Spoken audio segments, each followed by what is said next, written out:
political campaign. Well, in a lot of countries, you can't do that anymore because the state now controls the media. The state censors the internet. Brazil just banned Twitter because Elon Musk refused to censor user speech. Kamala Harris says that Musk better behave himself or he will, quote, lose his privileges and it should be taken down. They are directly speaking to millions and millions of people without any level of oversight or regulation. And that has to stop. She thinks, and the Democratic establishment thinks, that free speech is a privilege. Well, you know and I know that it's a right. And if Kamala Harris is elected, the powers behind her will quash that right. They're already halfway there. It will be too late by 2028. Hello all, it's James Johnson, aka Sulphur Blade. Welcome back to my channel, welcome back to my content, and welcome back to Suzerain. So, I noticed quickly when I loaded up the game here that the projected economic growth seems to be trending up for the first time in a long time. So, woohoo for that. Anyway, let's jump in and read our reports. Wayland Trade Report. The trade deal struck with Wayland continues to bear fruit as Bergia sees an upward trend in agricultural exports. Manufacturing industries are also celebrating the decreased production cost that have resulted from the uptick in importations of Vezic oil in the aftermath of Operation Bear Trap.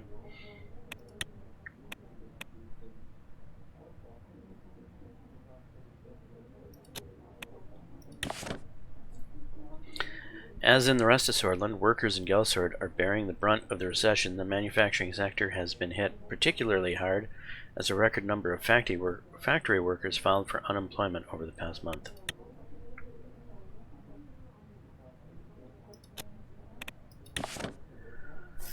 Healthcare quality improved. Reports from hospitals and clinics in Laren indicate a significant rise in quality of healthcare since additional funding was channeled into rural areas.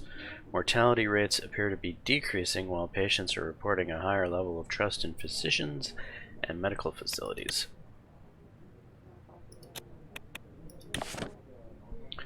Arvory's development speeds up following highway construction. The completion of the H3 highway between Lochaben and Arvory has resulted in decreased logistical cost and higher traffic flows to the latter city. The pace of development in Arvory has consequently quickened significantly with dozens of construction projects now on the horizon. Alright, I'm seeing a lot of good news.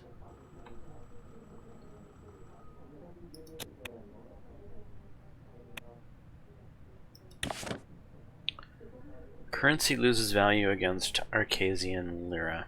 Financial reports show that the shortest ren has steadily been slipping against the Arcasian lira, though the exchange rate has not yet approached the all-time low reached during the Alfonso administration.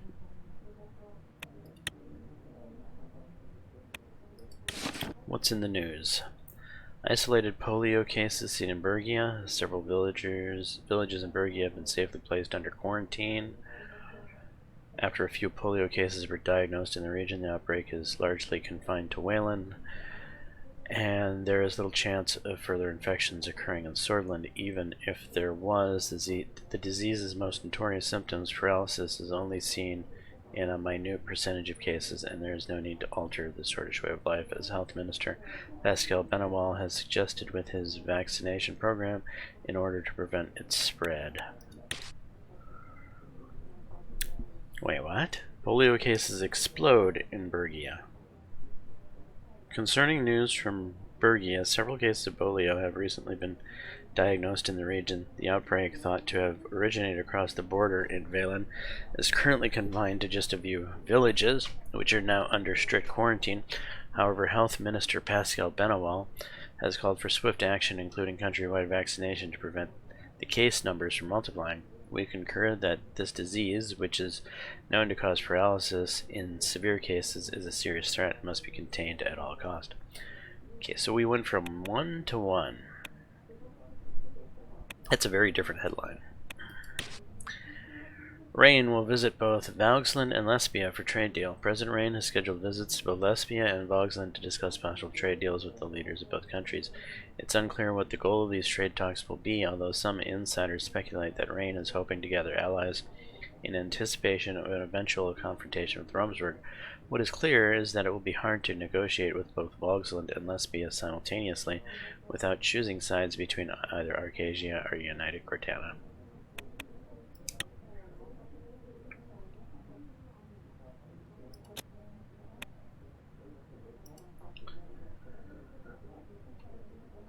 Alright, I think that's all the things. Cabinet meeting on the result of the vote? Did I already have a cabinet meeting on the result of the vote? Lucian stood upright, holding a large folder of files under his arm. He bowed in acknowledgement. He looked exhausted. The cabinet was gathered in the White Room. The Vice President will be opening the session soon. We can go in whenever you're ready.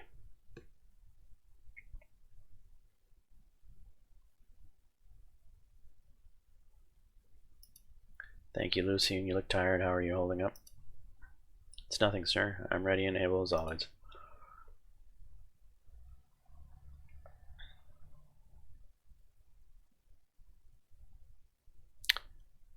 Are you sure? You can be honest with me. I'm always honest with you, sir. I'll admit this last year was tough, especially all that lobbying work, but it's nothing to break me down, sir. Trust me, I'm fine. He fixed his tie. I'm ready. Let's go. Of course, sir. Lucian held the door for me, and we both left the office for the White Room. When we entered the room, Peter was speaking to the cabinet members who were already seated around the table. As soon as they noticed me, they all stood up. Good day, everybody. Please have a seat.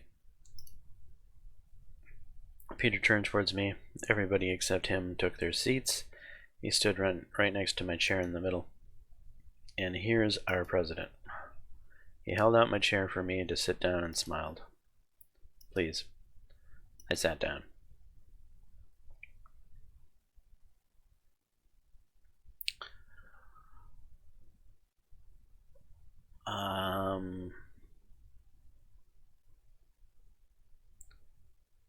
What's on our agenda? We'll be discussing our current status and planning the remainder of our term. Peter walked to his seat, but didn't sit down. He took a look at the ministers. Now that Mr. President here, we can begin the meeting. I know that some of you had your concerns about our style of governance so far. There will be a time to speak up about these in the meeting today. But I must also thank you all for your hard work so far. We are very lucky to have a team like this. All of you have been invaluable to this administration. Lilius grimaced at his remarks. Having said that, now we have reached a critical point of our term. We are nearing the end. We have worked long and hard, but we couldn't reform the Swedish Constitution. Our organization was flawed. Our party was not united. The very parliament we control has denied us the reform. Lucy and I have begun investigating who let us down at the vote and when we needed them the most. Gloria and the conservative wing of the party didn't back us up. Some party centrists have opposed us due to our decision to veto the campaign finance bill. Albin and reformist wings didn't vote for us. Franz Richter, the PFJP, left us hanging on the assembly floor. They voted nay. He paused and looked around the room. But the past is past. We must now look towards our future. We are investigating and analyzing our faults. We will be taking measures accordingly. He glanced at both Lucian and me.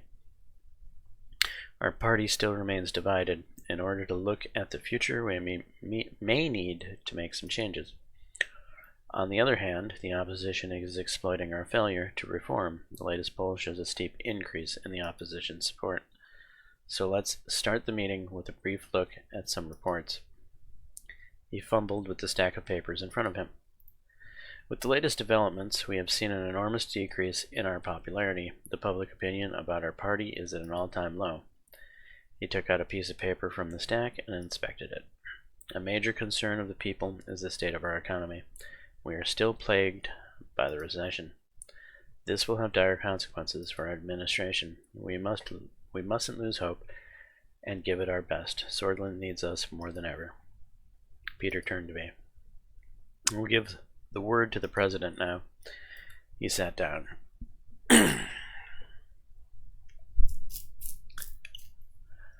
Mr. Vice President, thank you for the opening.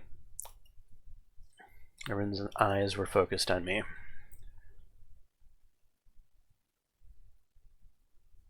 First, I want to talk on our new focus and some of my plans going forward.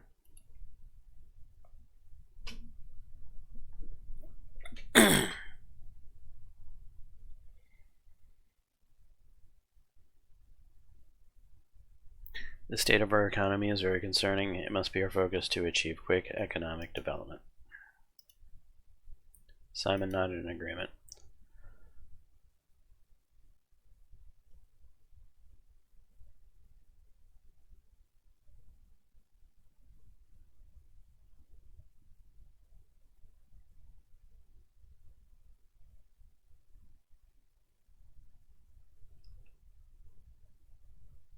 Well, improving the economy should do this, right?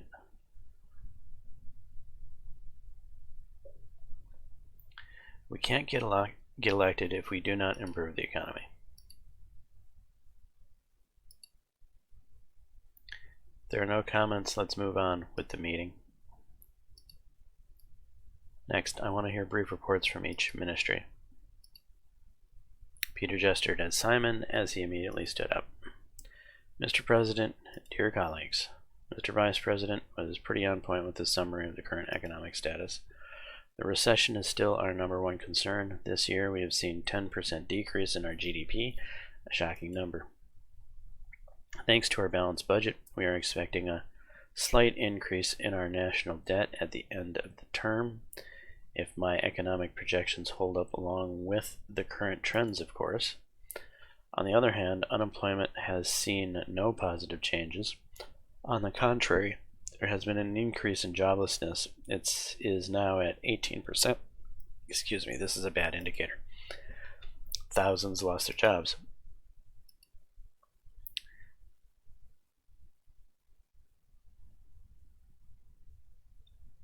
This is bad. Are there any other concerning developments?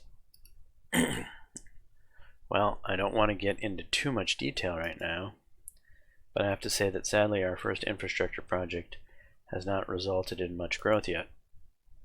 But apart from all that, I'll finish with an update on our latest project. The manager reported that everything is going well and very fast with the Sarna agricultural zone. I'll keep it brief for the sake of the whole meeting and end my report on that note.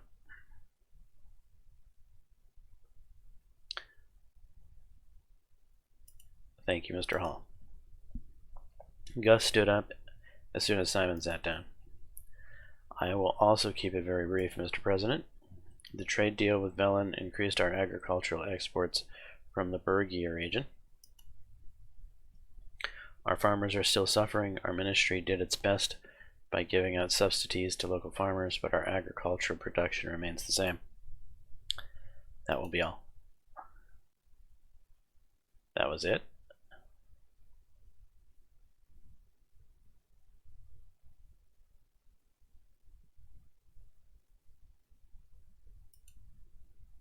Really, that's what I want to say. That was it. Yes, Mr. President, we can have a separate meeting to take a deep look at the numbers at the ministry if you'd like. Okay, we'll do that. Next up was Pascal.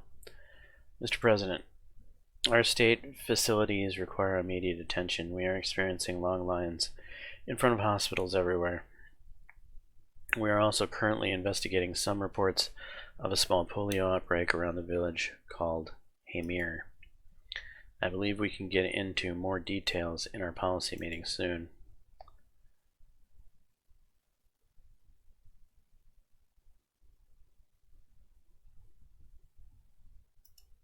Thank you, Mr. Benoit.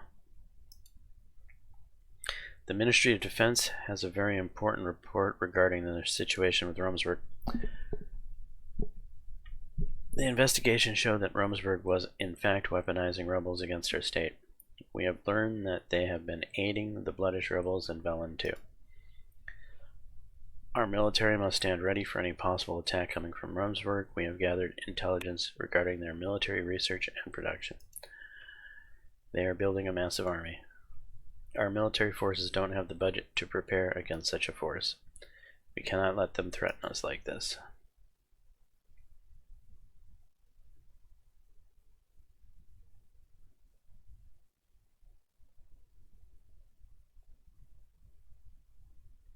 I don't think we should escalate. Let's refrain from sending them a response.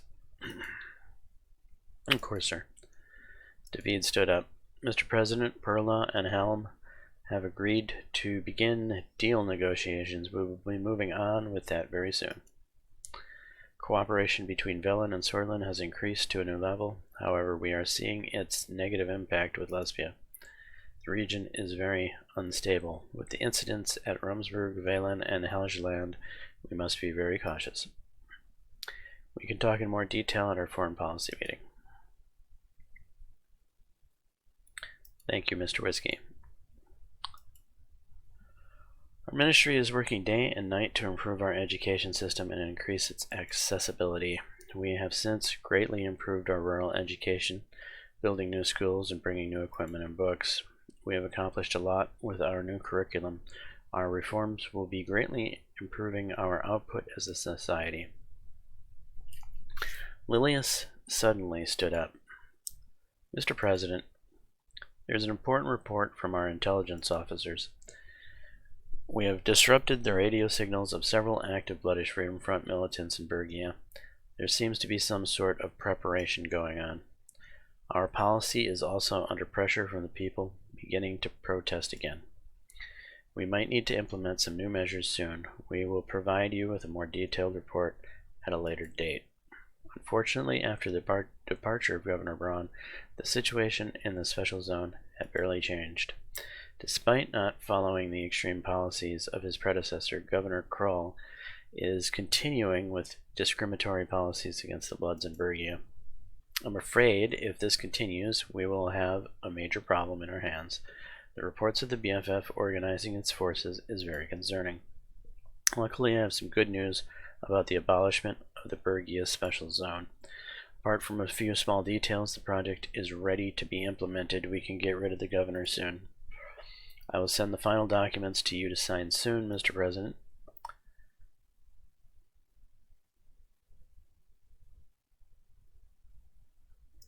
Thank you, Lilius. There's one more important thing to ask of you.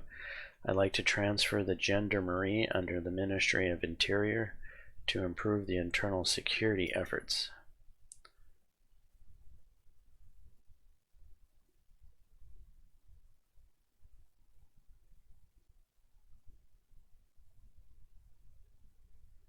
I haven't heard of this before. I'm still working on the proposal and have legal backing for it. I was going to mention it later. The Ministry of Defense shouldn't be meddling with internal security affairs through the Gendarmerie. We have several incidents where they were too violent, too quickly, and it stems from military officers giving reckless orders at times.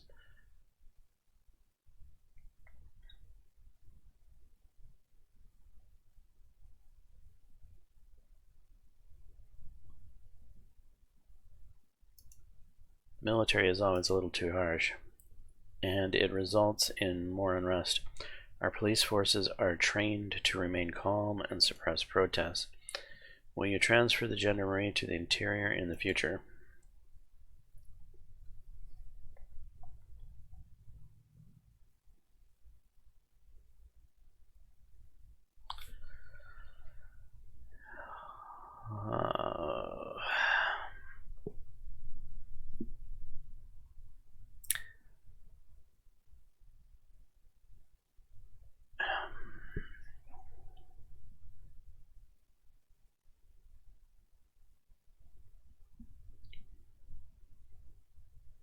I hate decisions like this. So, to me, the right thing seems that I don't think the military should be involved in policing the state, period. So I don't think the military should have access to this gendarmerie to police the state. I think it's a terrible idea. At the same time, I really don't want to piss off Iosif.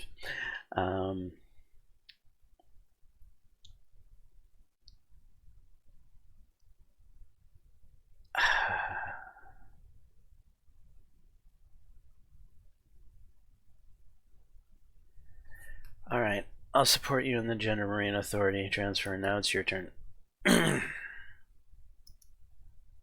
Excellent. Lily smiled faintly. Mia stood up. Since the removal of Governor Braun from office, there have been some positive results for our blooded citizens in Bergia. However, Governor Krall seems to be looking for a new loophole to continue Braun's racist policies in different ways.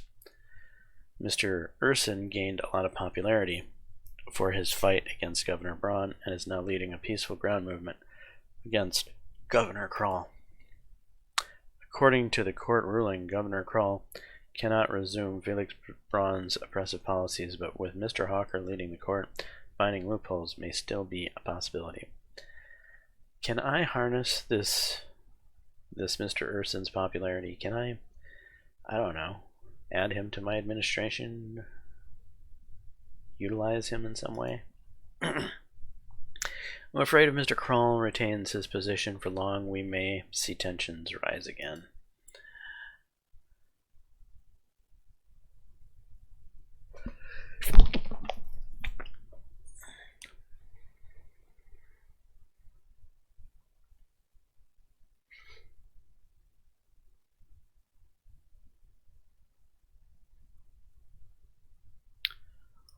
All noted. Thank you, Miss Morgana.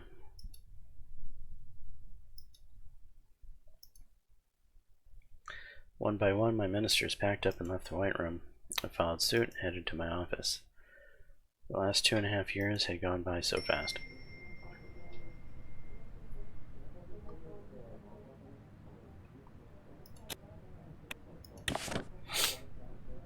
Thousands of bloodish people have gathered in protest and called for the special zone to be abolished. Governor reported that certain groups within the protesting crowd vandalized shops and public property, and regional police forces intervened. According to the report of the police, the group dispersed, but hundreds were wounded.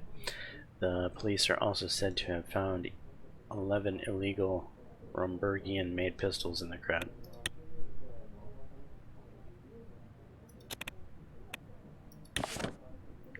Gang violence diminished. The police chief of Astoria reported that the local police forces have finally eliminated one of the biggest money-making schemes at the Cornelli. According to the report, over the last month, 40 mob members have been arrested, along with 3 high-ranking members of the Cornelli.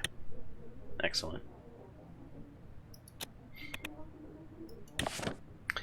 Anti-government protest. Yesterday morning, a group of protesters assembled in front of the Gelsord City Hall and have not yet dispersed. The group is responsible for blocking out vehicles, including city buses and transport trucks, and have been handing out anti-government pamphlets to passerbys. The mayor of Gelsord reported that the situation poses no active danger and that the people are only exercising their right to protest.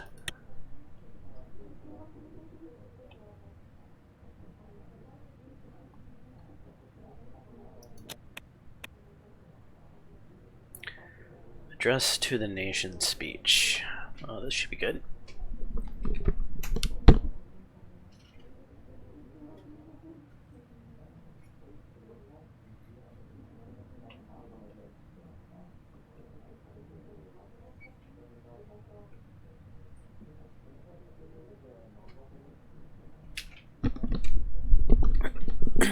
Sorry about that. Had to shut my window. It's getting a little cold in here. Alright, address to the nation speech. Lucy and I walked into my office in the Maroon Palace to make my address to the nation speech. It was unusually crowded today. Cameras, lights, and microphones were set in places, and the crew was standing by ready to start filming. Are you ready, sir? Yes, let's do it. Good, I think the crew is ready. As soon as you take your seat, we can go live. I took my seat and rearranged my notes on the desk as crew members powdered my face with a cotton puff. After everybody was ready, the director gave the sign to start filming. I looked directly into the camera.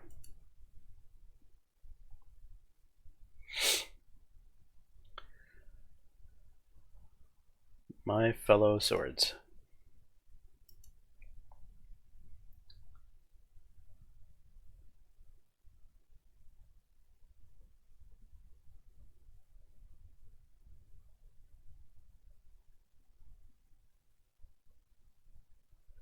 I soared to election on the winds of change, change that was desperately sought and called for by you, the people of Swordland.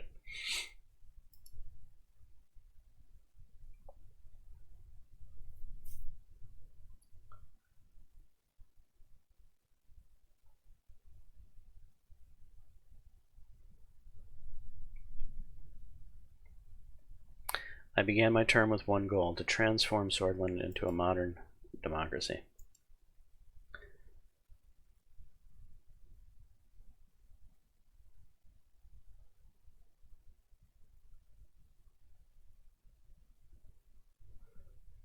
My ambition did not waver, even as forces within my own government conspired against me.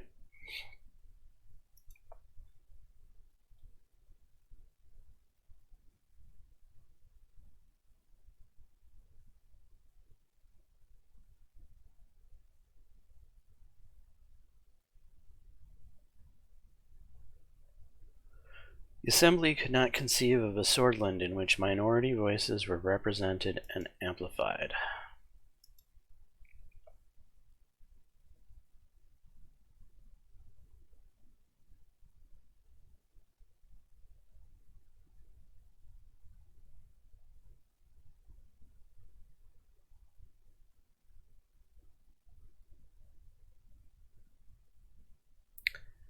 And so they struck down my reforms with the help of Sol himself.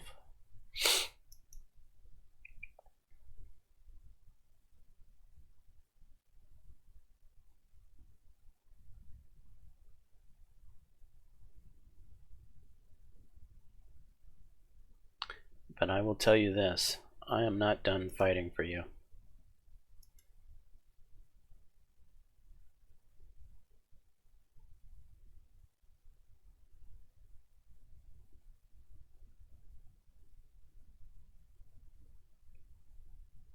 I have not given up on my commitment to equality and justice.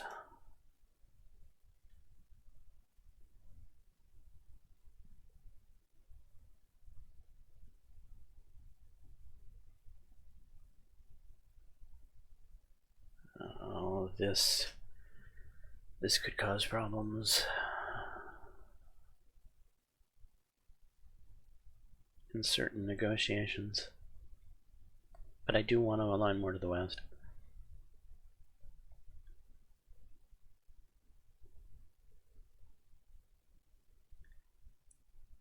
The future is in our hands.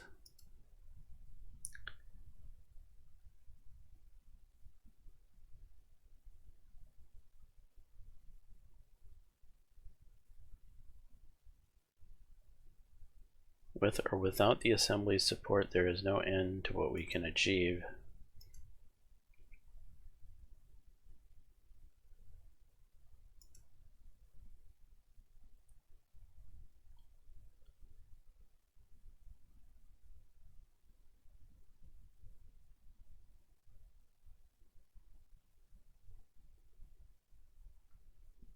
We will start by focusing on the economy.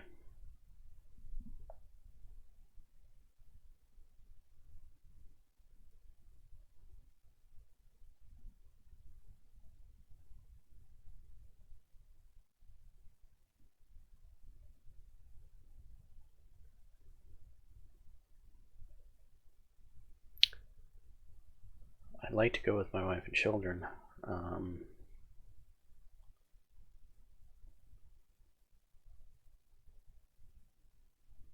But I think I need to go with people. I thank you for standing by me, your president, both in good times and bad.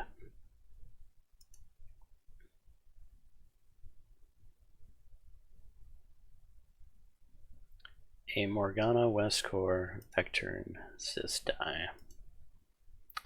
The director gave the cut signal and the cameraman stopped filming. My speech was finished.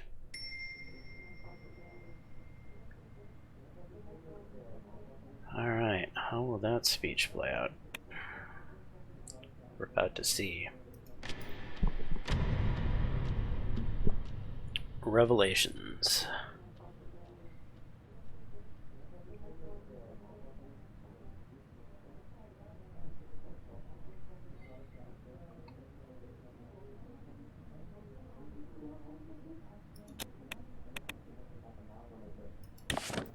Gendarmerie police issue. A massive miscommunication between the Interior and Gendarmerie has resulted in a failed raid in Vestord. The Ministry of Defense and Interior have both put blame on each other. There will be a gathering soon to solve the ongoing dispute within the security. Radical journalist killed en route to interview. A devastating incident in Vestord has shaken the journalism community. A reporter from the Radical was killed while traveling to interview Robar Lehman, the influential founder of the State Educators Corps and a known ally of Tarquin Sol. This event has sent shockwaves across the city and is currently under thorough investigation. The motives behind the act and its potential ramifications on the press freedom remain a topic of grave concern.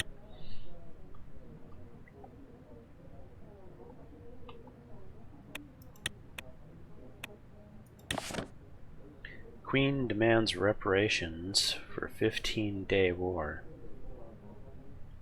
Queen Beatrice Livingston has called for reparations to be paid for the so-called past atrocities that occurred during the 15-day war.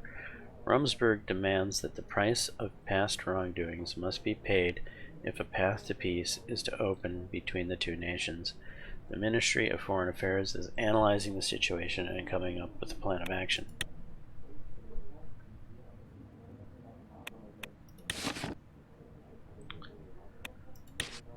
Alright, Quinaul's Anti-Piracy Summit, united efforts to combat rising piracy and maritime security concerns. Walker wins Arcasian election, stabilizing Ventress City amid economic stagnation. Queen Beatrice demands reparations for century-old alleged war crimes. Brought up the Estord incident of the 15 Days War, igniting forgotten century-old debate. The Swordish war crimes. Hundreds killed in Helgeland. And nothing said about my speech, huh?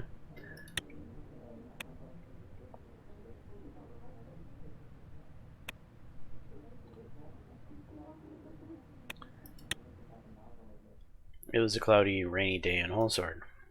The gloomy weather echoed my own feelings. My constitutional changes had been defeated. I was back to square one. I couldn't spend the day moping, however Frank was finally about to leave home. My son piled the last of his bags next to the door. Sergey and the assistant driver were waiting outside next to the car. Did you pack everything? Don't forget to give me a call immediately after you arrive.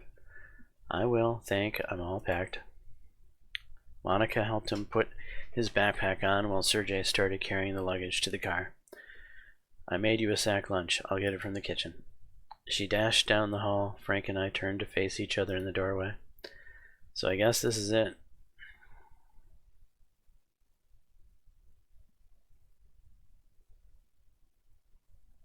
Don't forget where you came from, son.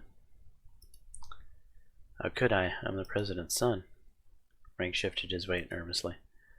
I haven't forgotten what you told me about your university years. I hope going to a new country gives me a chance to prove myself the same way you did.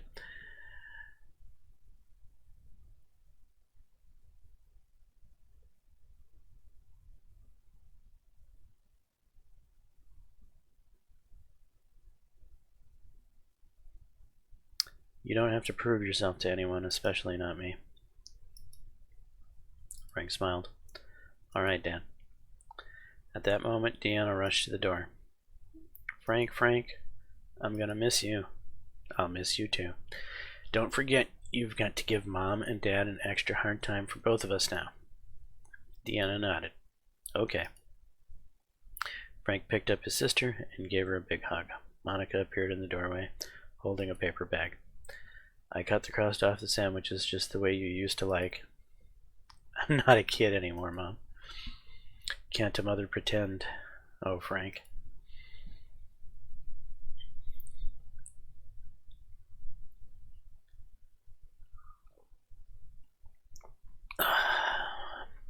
She embraced him with tears in her eyes. Frank looked as if he was about to cry as well. I caught her glaring at me over his shoulder. I hoped someday she would understand why I decided to send him away. Sergei approached. Sir, Frank needs to catch the next ship to United Cortana, which leaves from Conrad port in 4 hours. We will have to leave now to make it. Thank you, Sergei. Frank turned around and took one last look at me.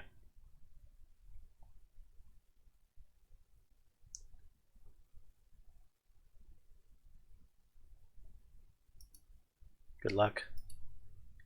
Frank nodded before heading to the car. It's difficult to see them grow and leave, isn't it?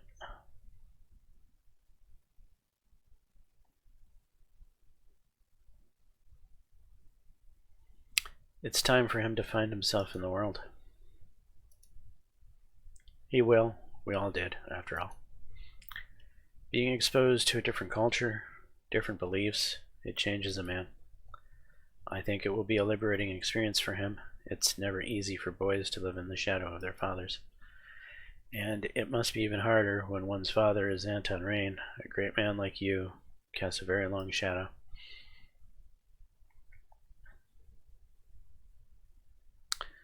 Not everyone thinks that. Excuse my language, Mr. President, but to hell with them. You are my president now and forever. He looked at his watch. Time to go. Frank waved his hands as he entered the car. The engine started and they were on their way. Monica stood next to me as they drove away. Her eyes were teary. There he goes. It already feels different. She put her head on my shoulder.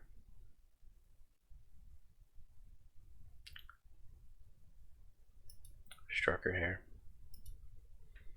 She turned to me, kissed me on the cheek, and put her head on my shoulder again. With the defeat of your reforms, I hope we will be all right. We watched for a few minutes, even after the car was no longer in sight.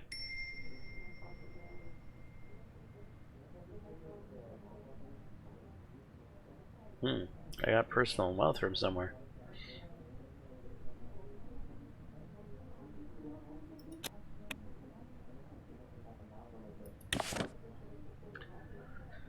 Odd gathering at tree plantation near Dyer.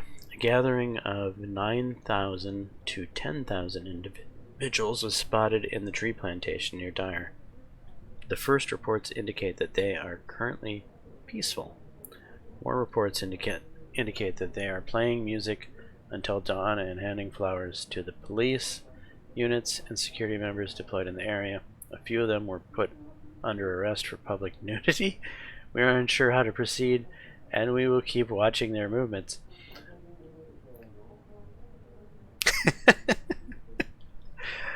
Handing flowers to police, publicly nude, and singing songs. What is this, the 70s? Are we at, what was that event? Man, my mind is terrible these days. Okay. Read the report. Large-scale protests during FC Gelsord and FC Anrica Derby. A large-scale protest has broken out during the derby match between FC Gelsord and FC Anrica. Hooligans from both sides caused extensive property damage to the stadium in their protests against the police. To prevent the incident from expanding further, extra police units have been deployed. So far, there are 42 injuries and 4 burned cars outside of the stadium. Over 89 arrests were made in relation to the event.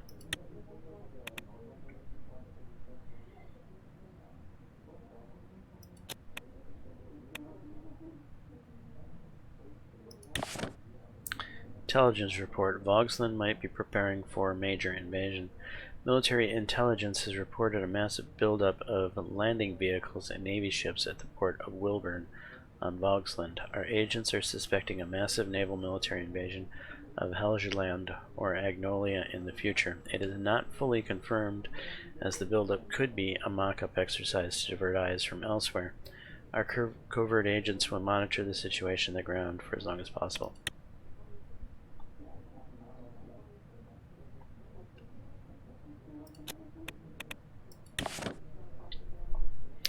Violent protests in Whole Sword State University. A group of students at Whole Sword State University, calling themselves the New Youth, started protesting the police involvement in the protests. The protest turned violent, and an assailant threw a Molotov cocktail at a squad car, lighting it on fire. 14 have been arrested, as well as the ringleader. They are being questioned to find out if they have membership in any terrorist organization.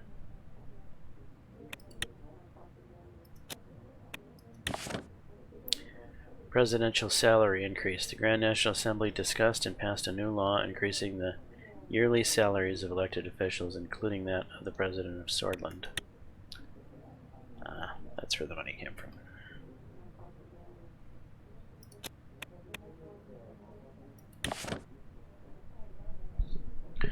A new type of anti-violence protest is gaining traction in Lochavan. The protesters said that they are going to be walking from Lochavan to Whole Sword in a display for peace. We have squad cars following the crowd to ensure the safety of our citizens. Further reports will be issued if there are any updates.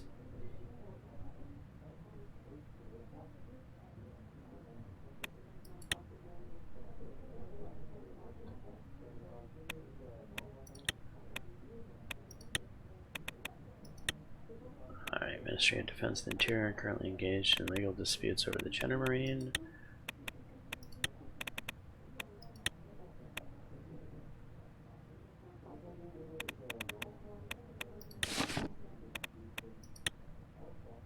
Beware of New Youth. A new militant organization named New Youth started to emerge in Whole Sword State University. President sends son to study with communists. Swordland today has just received exclusive confirmation that President Rain has sent his son to study abroad tuition-free at the People's University of United Cortana. Why Frank Rain, 17, didn't opt for any of Swordland's fine education institutes is a mystery.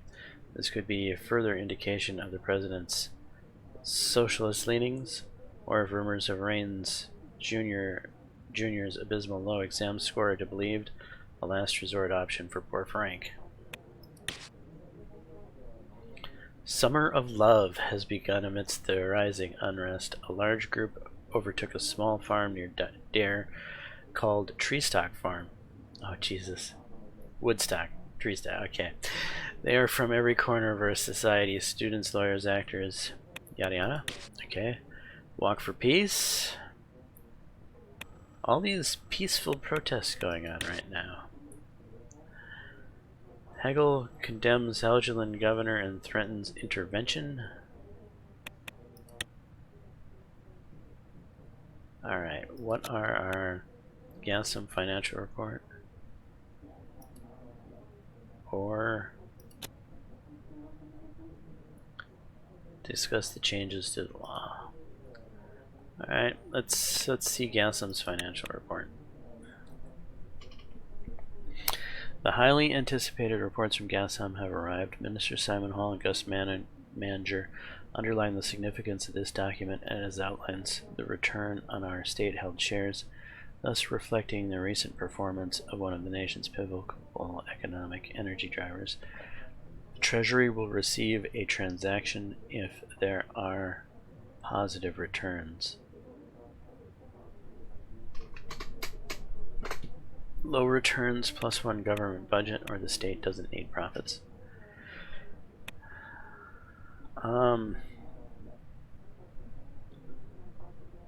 A state could use the money. We'll take it.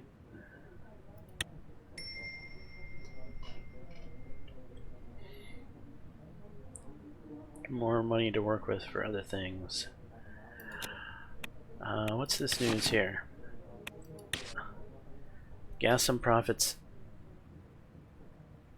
stagnate. Treasury to see minimal impact. Yasam's most recent report paints a picture of stagnation with profit share showing only minimal growth. The state-held shares in the company will yield low returns, indicating a challenging period for the energy giant. The Treasury's upcoming transaction will reflect this flat performance, underlying the unpredictable nature of the energy sector. Maybe I did the wrong thing there. Hopefully it'll be alright. Discussion on the changes to the law. Lucy and I sat in my office waiting for Peter. I was at my desk and he was on the sofa, legs crossed. Sir, I have some news for you. Mr. Hull and I have been working on several plans to boost the economy, as is our focus. He is currently compiling a very detailed report with suggested projects. I'll make sure you have a chance to see it soon. He looked at his watch again. Looks like Mr. Vice President is late yet another time. He lowered his voice. I'm slightly concerned about Peter. He seems to have his mind occupied. He's been late to almost every meeting we've had recently.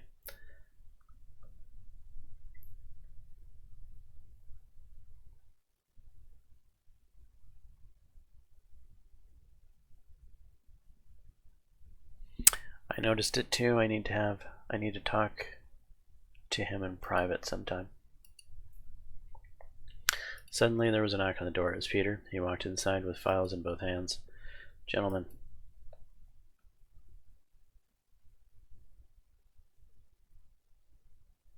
Finally, let's begin the meeting. Exactly. He placed the files on my table, took out several documents, and organized them in front of me. Here's everything, just as you asked, our plans for our next reforms. You can use your presidential decree to enact reforms now. We have enough political capital. I also brought a list of suggested reforms from our party. What are your thoughts, Anton?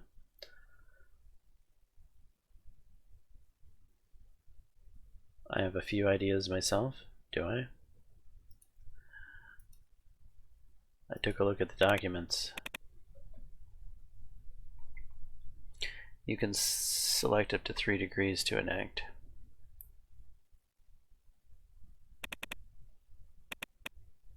I guess the red X means I can't do it, probably.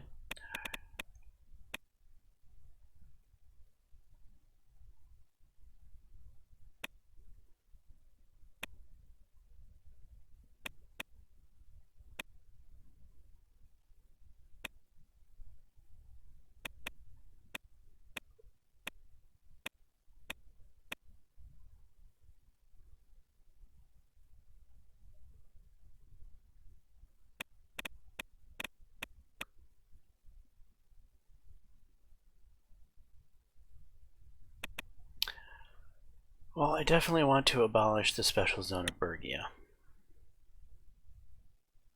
Costs 1 government budget. Ready for your signature.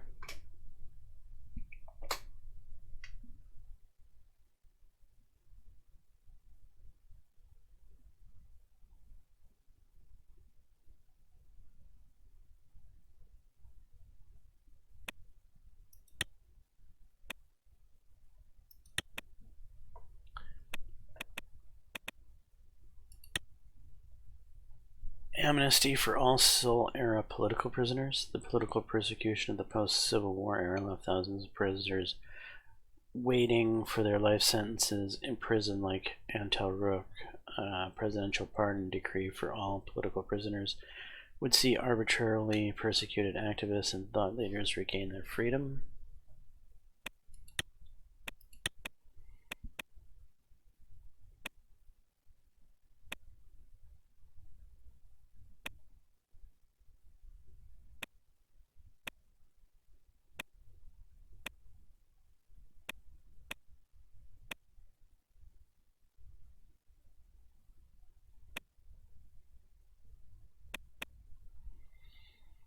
Free prescription medicine is interesting, though it would probably cost us.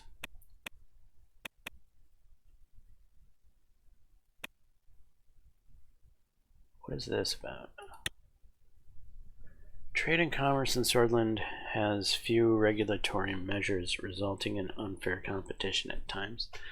A new Fair Trade Commission can be established via decree to push for fair market competition by protecting local industries through new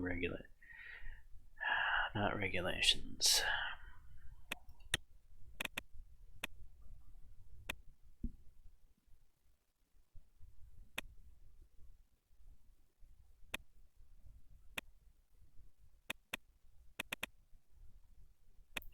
How much would this cost us? To government budget.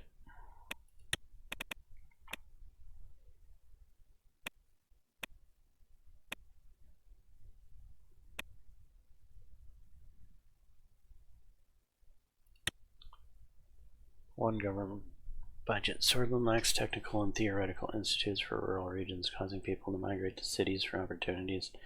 The new directive would see the construction of hundreds of educational institutes that would teach the rural population in technical and theoretical skills.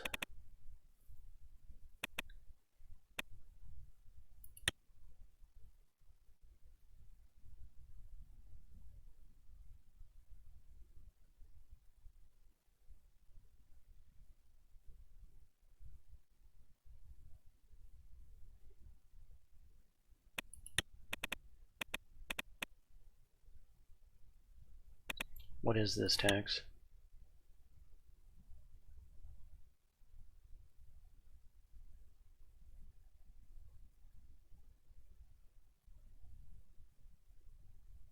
No.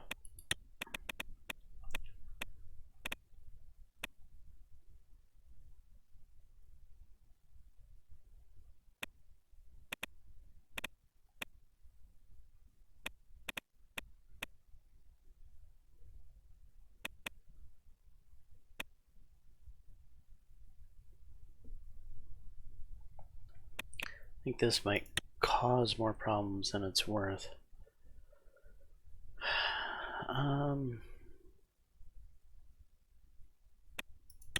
Would make my wife happy though.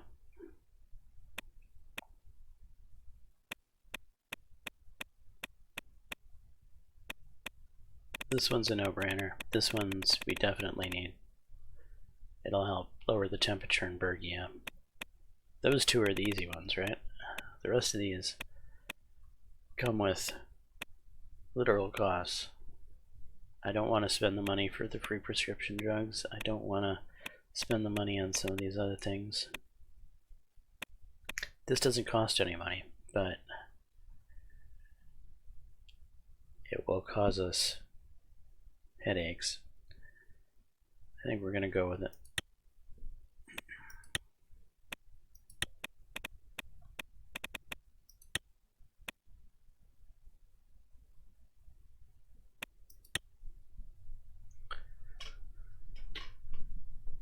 Following a brief discussion, I took notes about my decisions.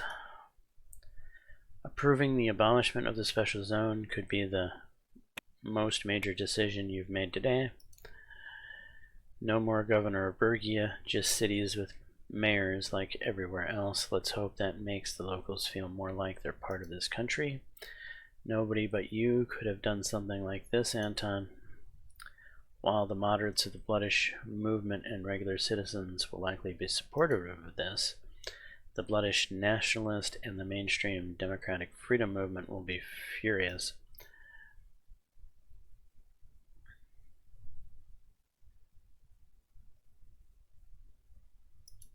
You disapprove? Not at all, sir. Peter took a close look at the paper I signed. Most of the political criminals from the Sol era are old communists and bloodish nationalists. The amnesty will surely be controversial, but it should also reflect good with the bloodish and the left. Yes, but it will anger a lot of nationalists and Solists. If we cannot make the socialists or the bloodish vote for us instead of their primary party of choice, this amnesty might be damaging for us.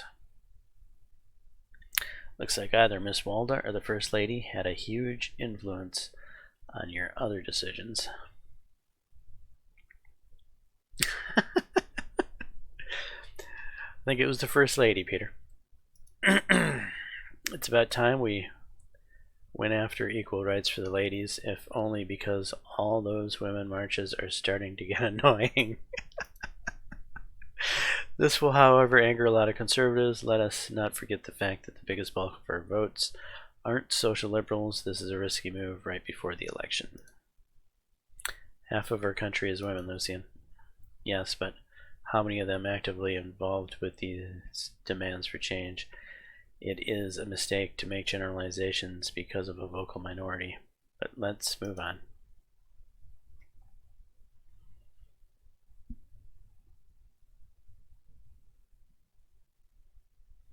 Not everything is about votes, Lucian. I understand, sir. Well, we both respect your decisions, Anton. But now that everything's settled, I should get to work. We'll catch up soon. Lucian looked at his watch. We actually have 6 more minutes. But very well, let's call it here. Thank you both.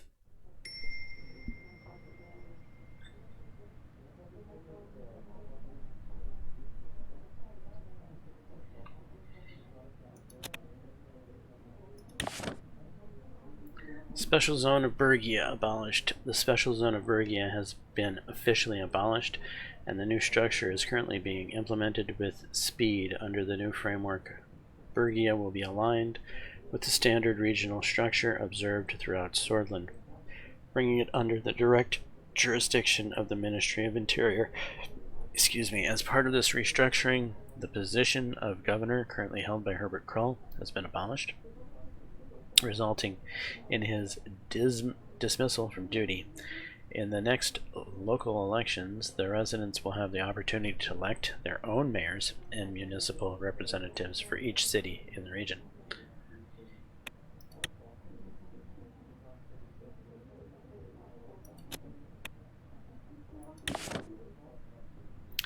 Lenkirk commerce, all-time high. Commercial activity reports coming from the Ministry of Economics display that the small business activity in Lenkirk has increased, with new goods entering and exiting the port, with trucks traveling at the same distance as before with faster speeds thanks to the new highway. Lenkirk also reported an increase in visitors and new business openings ever since the opening of the H3. The influx of people is primarily coming from Magnolia and the Narcissus region of Swordland, who are buying properties and enjoying the cheaper seaside alternative to Lochavan. Excellent.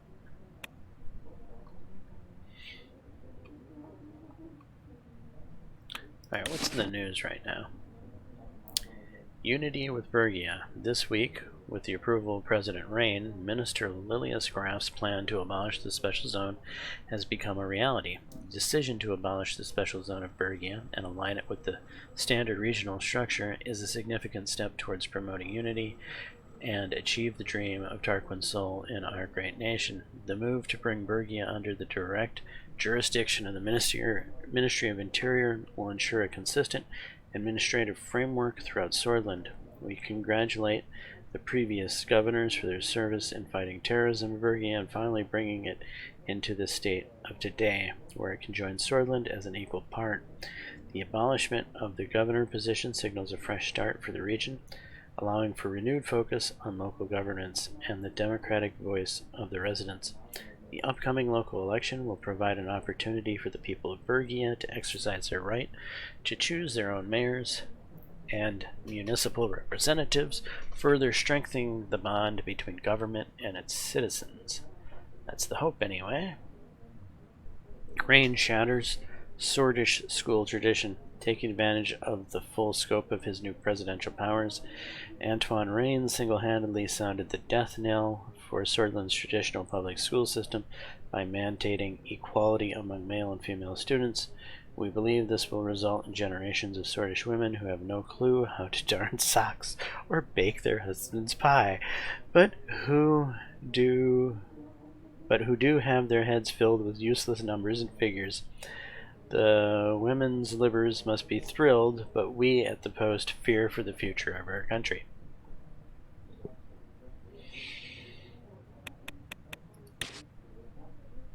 Dangerous criminals to roam Swordland streets. President Rain has made a decree that would release thousands of dangerous criminals from Antelrock prison into Swordland's cities and suburbs. These so-called political prisoners, jailed under the Sol administration, are said to have been arbitrarily persecuted and wrongfully imprisoned, but they're far from innocent old ladies. Many were arrested for throwing rocks or inciting mob violence, and who's to stop pedophiles, rapists, and murderers from claiming that they're political prisoners as well? The special zone of Bergia has been officially abolished, marking a significant step towards a more unified administrative structure in Swordland under the new framework. Political prisoners to receive amnesty. Some of Swordland's former top intellectuals and academics may be about to have their honor restored as Anton Rain prepares to liberate thousands of political prisoners from Antelrock. The president has issued a blanket pardon for those activists and thought leaders who were persecuted and jailed under the Sol administration. These prisoners were forgotten for years. Our president's act of compassion surely will not be. The illusion of progress. Bergia's special zone dissolved. Bloodish community demands ignored.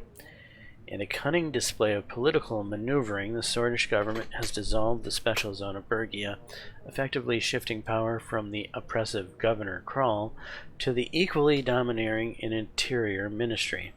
On the surface, this appears to be a step towards progress, but a closer examination reveals a mere facade hiding the true nature of this power transition. This is merely a transfer of power from one oppressive force to another. My God. The voice of the Bloodish community, who have long fought for the restructuring the special zone into an autonomous region, has once again been silenced.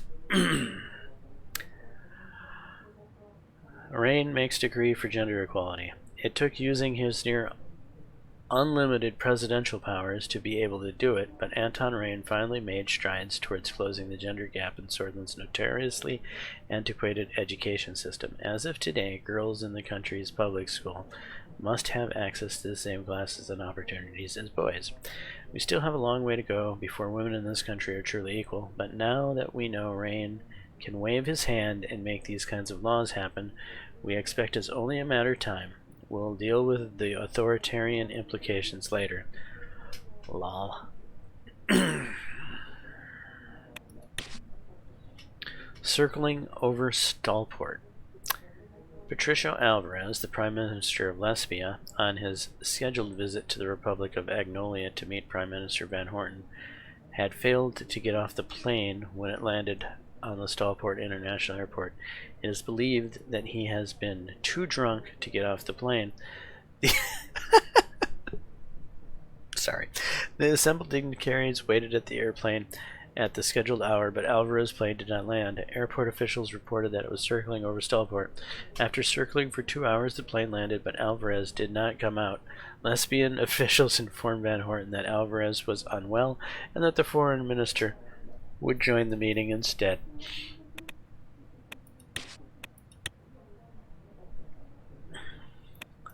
Alright, we got little circles to make go away.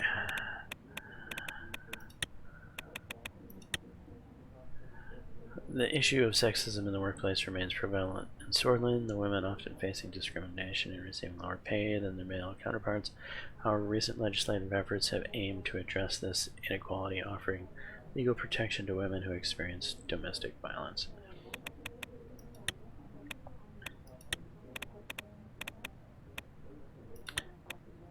The gender equality laws have made a significant impact on the education system, with a notable increase in the number of female students. However, despite the progress made, reports of discrimination among students persist across the country. It is clear that more needs to be done to ensure students of all genders feel safe and supported in their academic environments.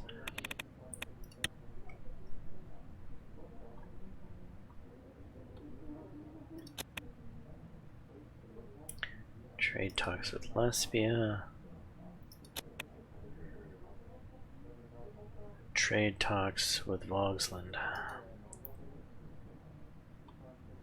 I don't know which to do first. Alright, let's do Vogsland. Midnight was approaching as our delegation boarded SRS Hullsword. The large ship was once the royal yacht of King Aemon himself. By the order of Sol, it was repurposed to serve the leaders of Swordland for state visits. We departed from the port of Lochavan along with a few other smaller escort boats. I entered the luxurious compartment reserved for heads of state. I lay down on the bed to rest my eyes before we arrived at Woburn, a major city in Voxland. The Markian Sea was known for its treacherous waters, but tonight's trip promised to be rather calm and quiet. Still, I couldn't sleep. I went out to the upper deck to have some fresh air. A light breeze was blowing, and I relished its briny smell. There was nobody here except David. 1 second.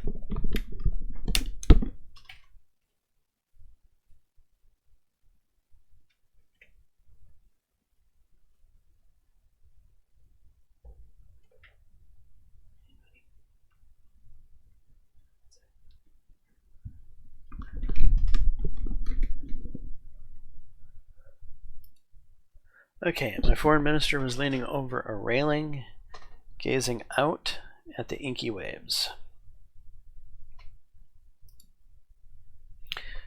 Mr. President, I'm surprised you are still up this late.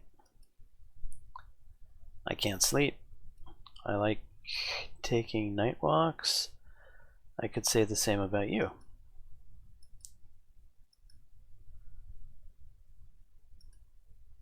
Good point. I used to feel that sleep was wasted time. Why spend 1/3 of one's life in the dark?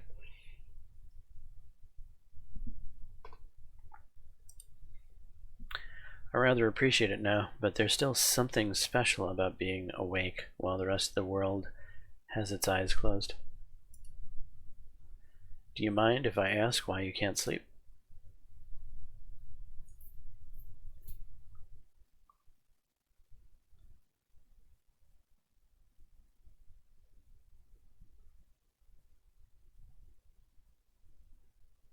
Are you also worried about the future all the time?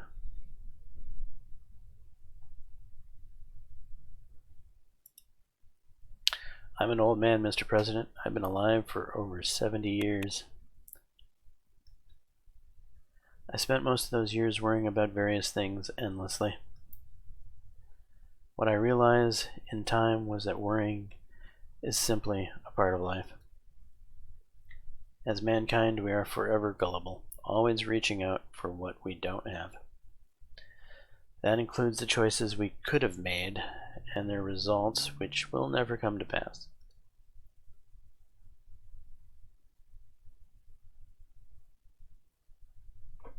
Thank you for your wisdom, David. Anytime, Mr. President. It's chilly out here. I must go and try to get some sleep. I'm an old man after all. I recommend you do the same. Good idea. Have a good night. I went back to my compartment to sleep. The dawn arrived and our ship moored at the busy port of Wilburn. Amid the usual camera flashes, our convoy made its way to the train station. After a short, uneventful ride, we arrived at the central train station of Helm, the capital city of Augsland. A huge crowd was already there, awaiting my arrival. They swarmed around me and took photos as I stepped out of the train. Our delegation met with various members of the Augslandian cabinet before taking our cars to the royal palace.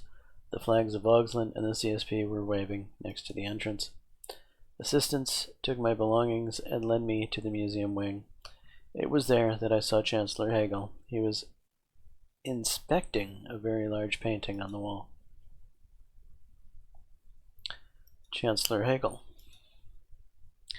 He turned around.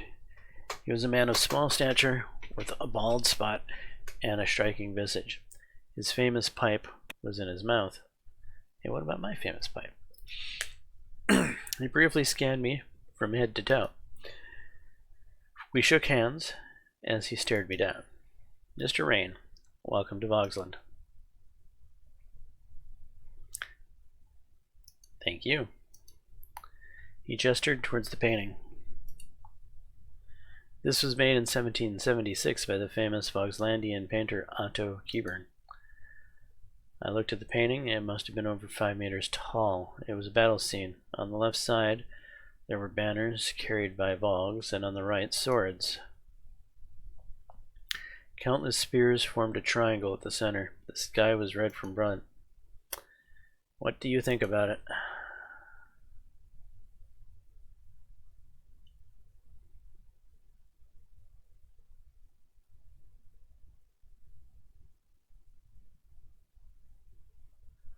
I think that we've come far. After all, we're standing here side by side instead of facing each other on a battlefield. We can do so much more through unity. However, not everyone wants that. We started walking. I must admit, I've been watching your rule with worry. You accepted Arcasian aid and sold your sovereignty by letting them build bases. You started privatizing your economy and sold state assets to make the rich even richer. Your actions are clear as day.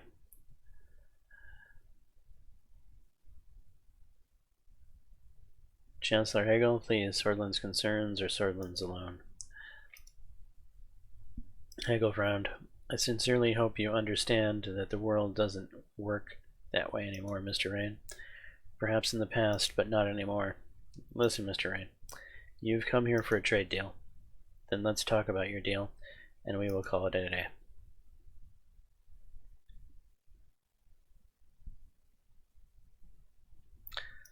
I expect nothing more. Good. Here's what I'm proposing. I have no qualms about what has been negotiated so far. Swordish tungsten in return for Vogsland's hard-earned money. It's a good deal, really. No, my problem is not with the deal itself. My problem is with you, Mr. Rain. It's with how you lead Swordland.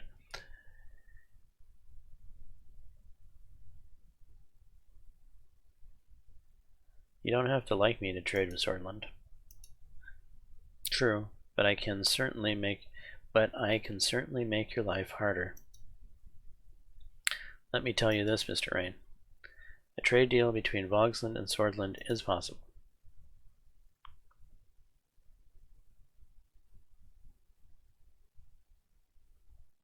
Let's hear it. What do you want?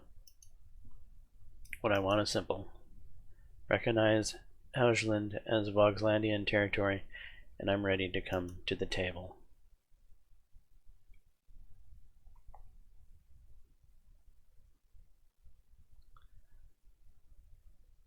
Why? What are you after? That's it. Sure, I will announce it. There's no way I can do that. Oh boy.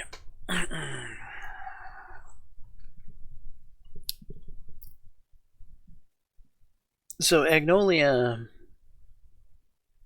blew me off, right? We're no longer aligned. We no longer have a trade deal. However, Agnolia is trying to get closer with Arcasia, and we're trying to get closer with Arcasia. If I do this, I might be pushing myself away from Arcasia.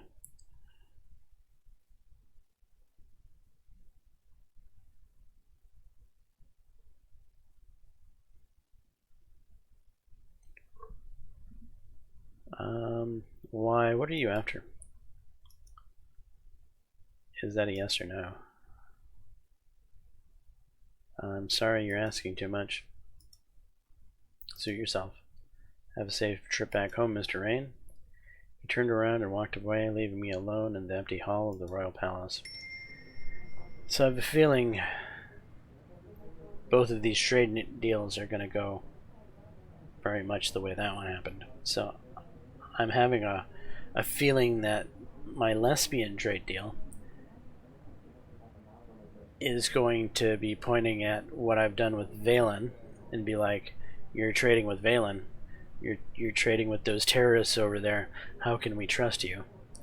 And you're also cozying up with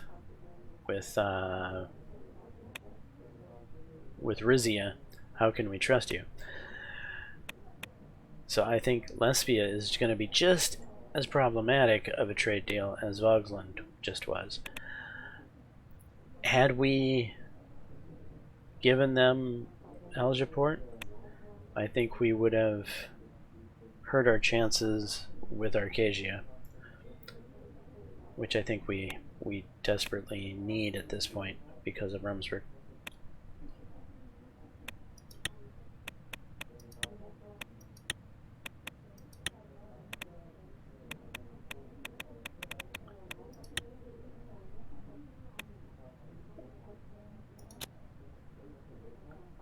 Alright. Lesbia's turn.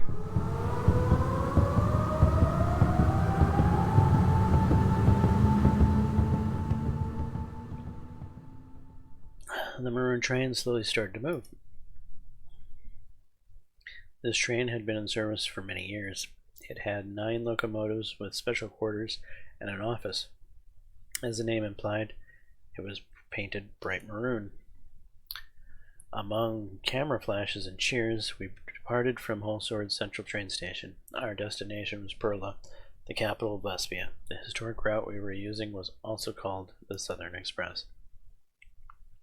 We passed through the Lesbian mountain range to the lowlands with a short stop at the beautiful Sare Nuva, where Lesbian security forces joined us. Looking outside the window, the differences in wealth between Volgan and Saranuva were extraordinary. I heard a knock on the door to my office on the train, and Simon entered. Mr. President. Simon, have a seat. He sat down on a chair in front of my desk. I wanted to have a quick chat about Prime Minister Alvarez and give you a heads up. There have been some rumors about his demeanor in public appearances. Go on. He is known to have met with other state leaders while intoxicated on various occasions. Some even call him an alcoholic.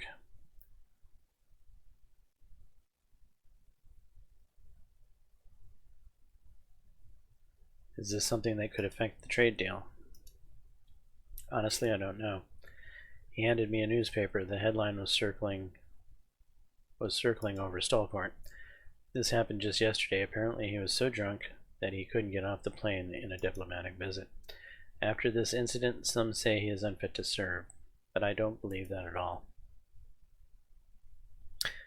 Why is that? Although his presidency is riddled with these kinds of incidents, I also heard that he is a shrewd man. Thank you for giving me a heads up. I'm sure we will be fine, Mr. President. We're almost to Perla. I will return to my cabin now.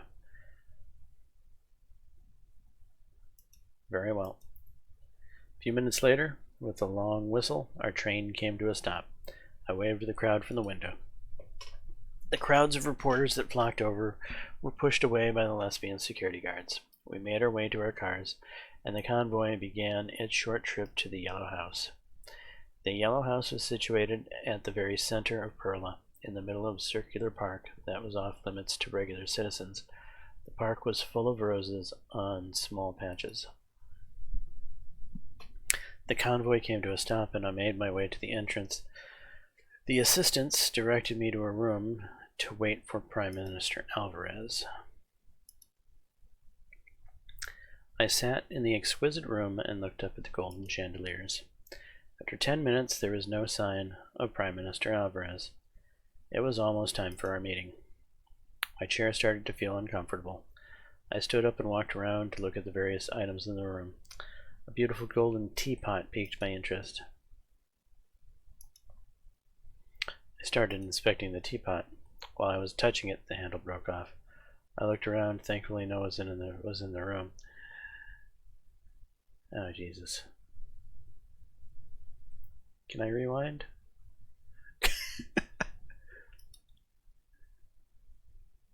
Leave the broken handle next to the teapot. Pocket the hide it behind a nearby plant. Leave the broken handle next to the teapot. The door opened, and Patricio Alvarez entered. Although I knew that he was one of the youngest state leaders in the world, I was still surprised by how boyish he looked. At his age, he was leading one of the strongest countries in eastern Marcopa. He was holding his head like he had a headache, and he was stumbling. Upon seeing me, he immediately composed himself. We shook hands. He gestured towards the 2 couches, and we sat down face to face. President Rain, welcome to Perla. Good to have you here. I hear a lot about your success.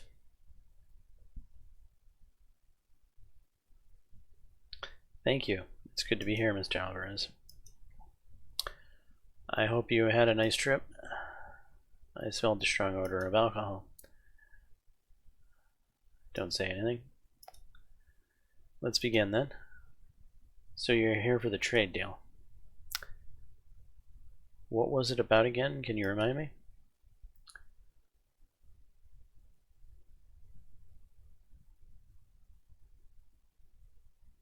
We want to provide Sortish Junction in return for lesbian capital. Ah, yes, right. Sorry, I have just been very busy lately. You know, being president makes you pretty busy, so I don't have any issues. With this deal, except there's one problem. He smirked.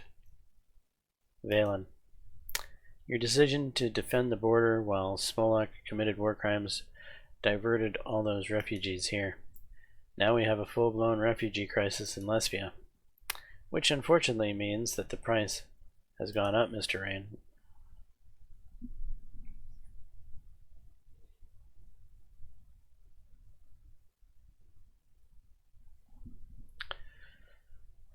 So what is on the new price tag?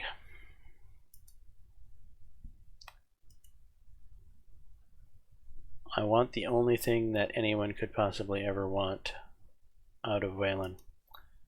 I want their oil. I'm listening.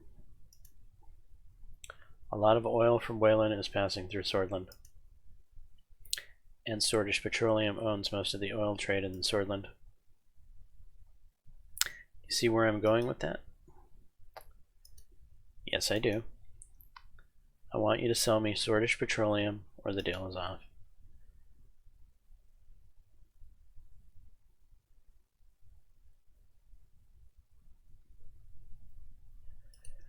You really are a shrewd man, Mr. Alvarez.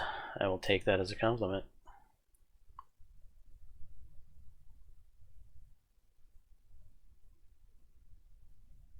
Shrewd, but not investigative enough. The Energy Protection Act doesn't allow such a transaction. Then thank you for coming this far to visit Perla. He got up and started making his way to the door. Let him go. Goodbye. Goodbye. He left the room, and an assistant arrived to escort me. Well, 2 strikes, and we're out of this old ball game.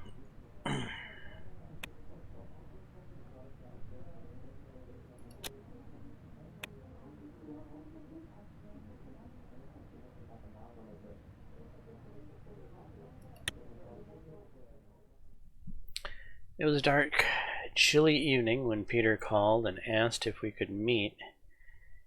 He gave no details. All he said was that it was important. I drove alone through Holsword suburbs until I reached the meeting point he named, 147 Ruhack Avenue, number 26, our old campaign headquarters, untouched since the night of the election. This was where everything began. I made my way up the dusty staircase of the office building. The light in the second floor hallway was out, so I used a cigarette lighter to find my way to the wooden door marked 26. I pulled on the handle, but it wouldn't budge. The heavy door had always been a pain to open.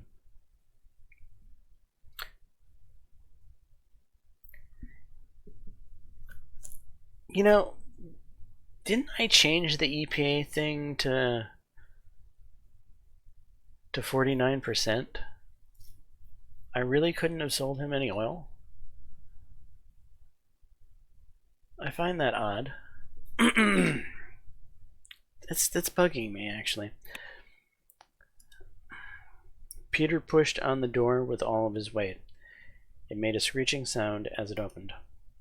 Without further ado, I bid you welcome to this grand nostalgia trip, hosted by yours truly, Peter Vector. He made an exaggerated bow. The dust from the open door was still settling down.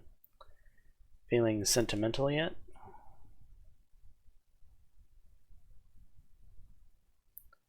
I remember it as being much cleaner. That's what time does to things, my friend. You're looking a little shabbier yourself than you did back then. Come over here, remember this? He walked over to his old desk and pointed to the gramophone that had annoyed our neighbors and kept us company for so many late nights. Peter flipped the switch and it filled the room with swing music from the 20s. I'll be damned, it still works.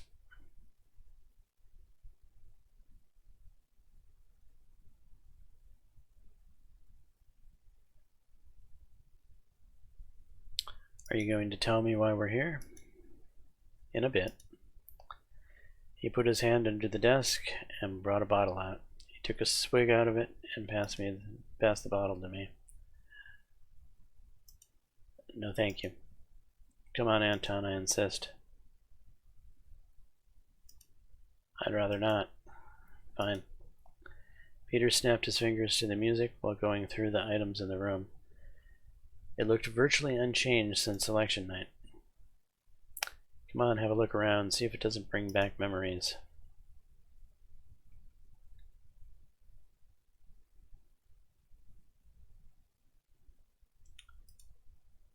I walked over to my old desk, sat down at the squeaky chair, and opened the top drawer.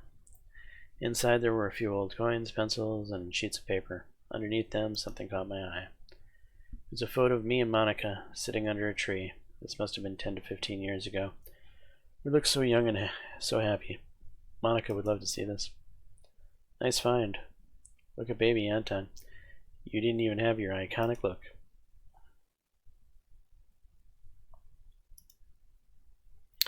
I took the photograph and slid it into my jacket pocket.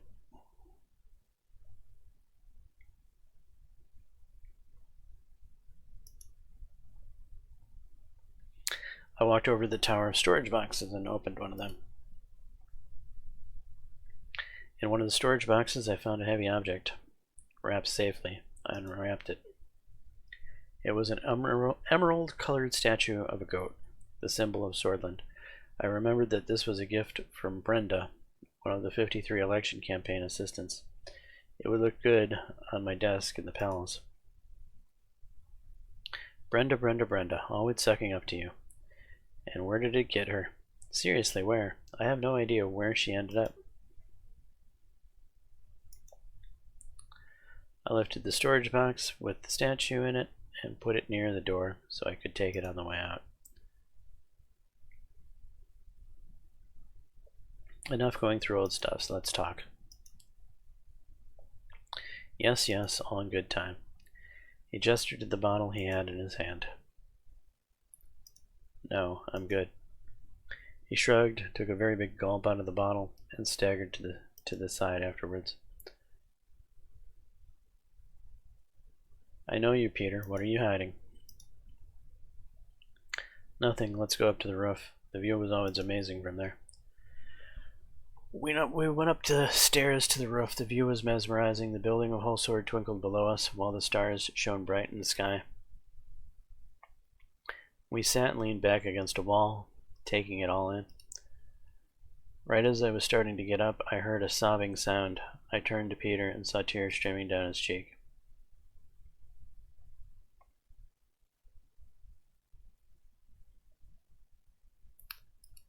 What's wrong?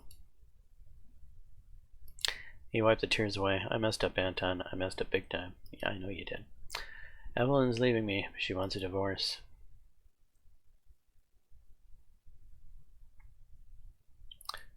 I'm not surprised. No, I guess you shouldn't be. I've been sleeping with Livia Suno.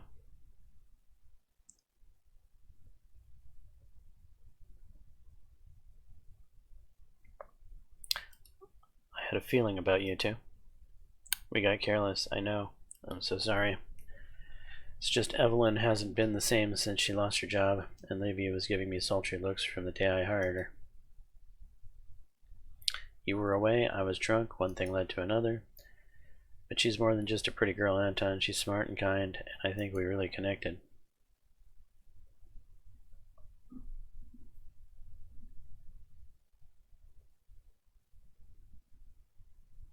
I like her too. That doesn't mean I break my vows and risk a scandal for a bit of horizontal polo. I know, but we're ending things. I told her it's too unprofessional, and I want Evelyn back.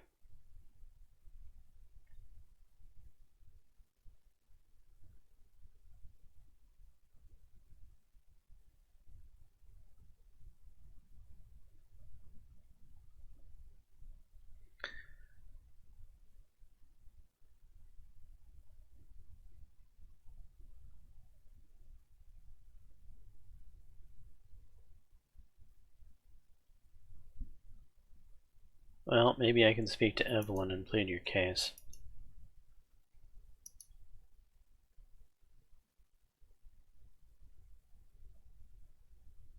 Of course I would. What evidence does she have of the affair?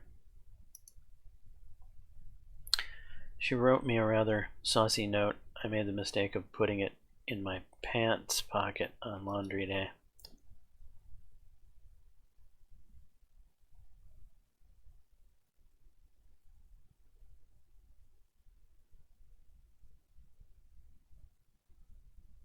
I've known Evelyn almost as long as you. I'll talk some sense into her. I don't deserve you, either of you. Thank you for this, Anton.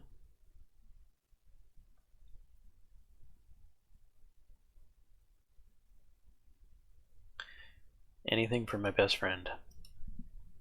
Without waiting for his reaction, I left the rooftop alone and made my way downstairs.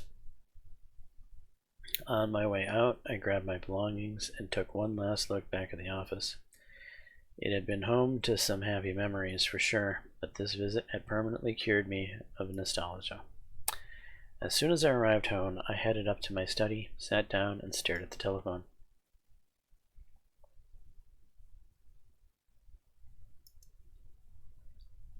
I picked up the phone and dialed Peter's home number.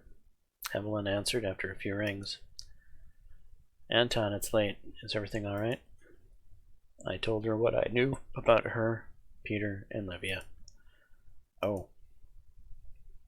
She was silent for so long, I thought she might have hung up. Whatever you have to say, it won't change my mind.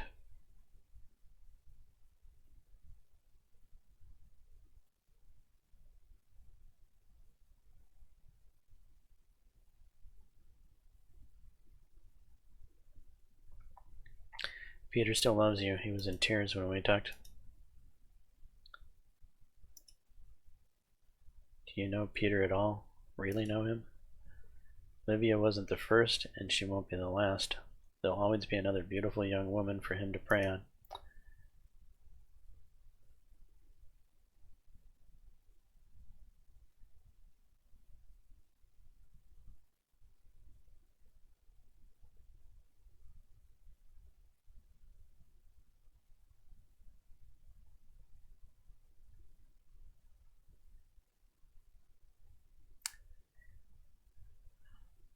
He has a wandering eye. You knew that when you married him. I thought I could help curb his worst impulses, but it obviously wasn't true.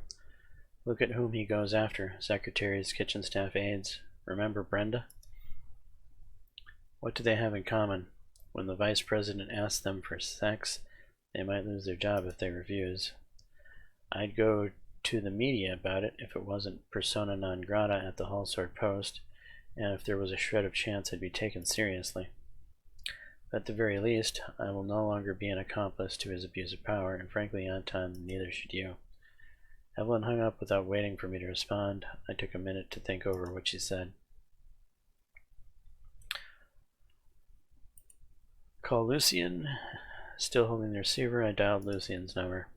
He picked up very quickly. Yes, Mr. President? I told Lucien everything Peter had told me about himself, Evelyn, and Livia. Thank you for calling me, Mr. President. This serves to confirm some suspicions of my own. We have to meet. What suspicions?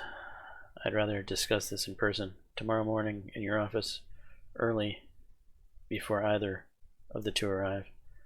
Don't bring this up with anyone else. I fear we may have more than a mere dalliance on our hand. The line dropped. I stared at the receiver, wondering what his last statement meant. What was going on that I didn't know about? I went to bed, but couldn't sleep at all. Alright, so we got nowhere with our trade talks. Not exactly great. And now we have the whole vice presidential affair scandal coming to light.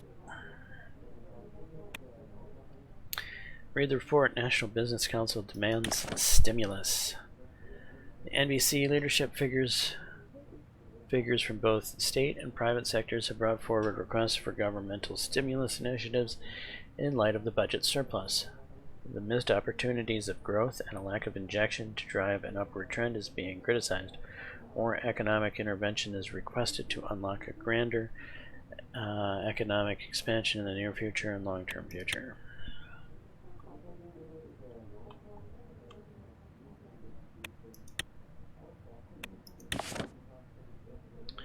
CSP condemns the submarine attack on a cargo ship. The CSP has issued a strong condemnation following the recent submarine attack on a cargo ship off the coast of Marquesia near northeast Rumsburg. The incident involving a Rumsburg submarine erroneously targeted a cargo vessel belonging to United Cortana has raised serious concerns about maritime safety and the need for improved communication channels.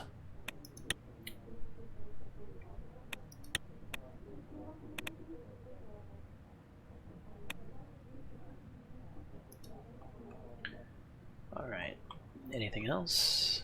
No. It was early in the morning. After my talk with Peter, the sun was just beginning to peek over the horizon. The Maroon Palace was empty, save for a few cleaning staff. I entered my office to find Lucien already waiting for me. Mr. President, thank you for meeting with me at this hour.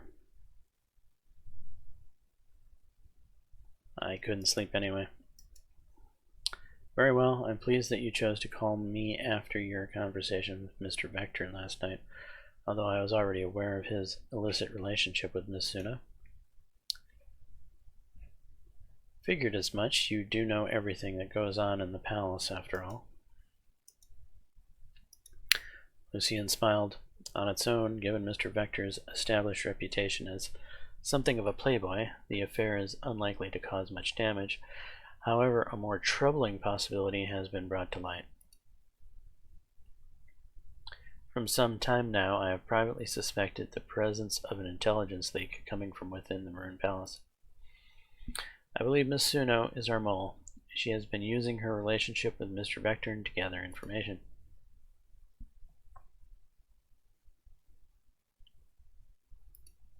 Tell me more. I can do better than that. I'll show you. Lucien reached into his coat pocket, pulled out an audio tape, and fed it into the reel-to-reel machine on my desk. This was recorded in the palace at 1809 on the second day of our trade visit to Lesbia. You pressed play. I heard Peter and Livia's voice. You're sure everybody's gone for the day? Relax, Liv. You don't have to bend over backwards for my pal Anton tonight. Only me. Livia giggled. I heard the sound of kissing, then of drinks being poured. I missed you in Benfai. Did he tell you why he decided not to make a deal with Lesbia or Vogsland? He's not interested in forming any alliances? Something about staying as neutral as possible, although even Iosif is saying we should find allies to deter Rumsford. It seems like we've still got a shot with the superpowers at least. We've opened 2 new lines of communication with Venture City and Kiao, just exploratory talks at this point. They might lead to something deeper. And speaking of something deeper, Miss Suno, Lucien grimaced and switched the tape off.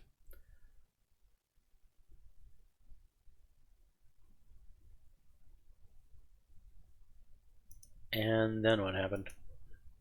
You don't need to hear the rest of it. The important question is, why so much curiosity about these particular alliances, if not because they could strengthen us against Rumsford? And that's not all. I found her resume on file, and there's a year-long gap between her finishing secretarial school and beginning her career. Normally this would have been looked into, but Miss Suno was hired before a background check could be completed by one Peter Vector. Just then there was a knock on the door. Livia opened it cautiously. "Good morning, Mr. President, Mr. Glad. I didn't realize you'd be in so early. Can I get you some coffee?"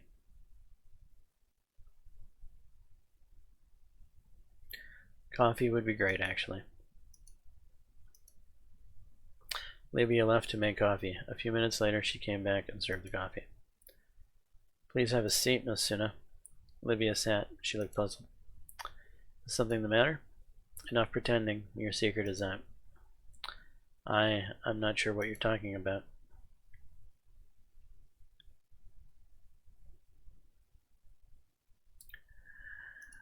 "You know perfectly well."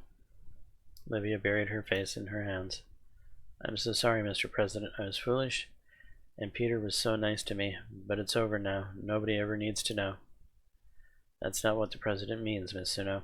We're referring to you being an intelligence agent for Rumsford." Livia sat upright. She looked shocked. "Pardon me, Mr. Glad, but are you feeling all right?"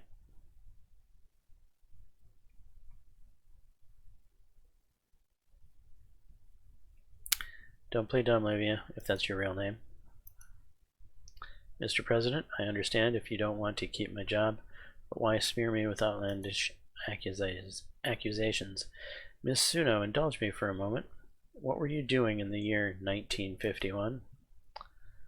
Livia's face flushed. "If you must know, I was working as a cigarette girl at Porto's. It's a Lockhaven saloon. I was saving up so I could afford my own place in Holsword. Here's the proprietor's number if you need to double check." She scribbled a telephone number on a piece of paper. Lucien snatched it up.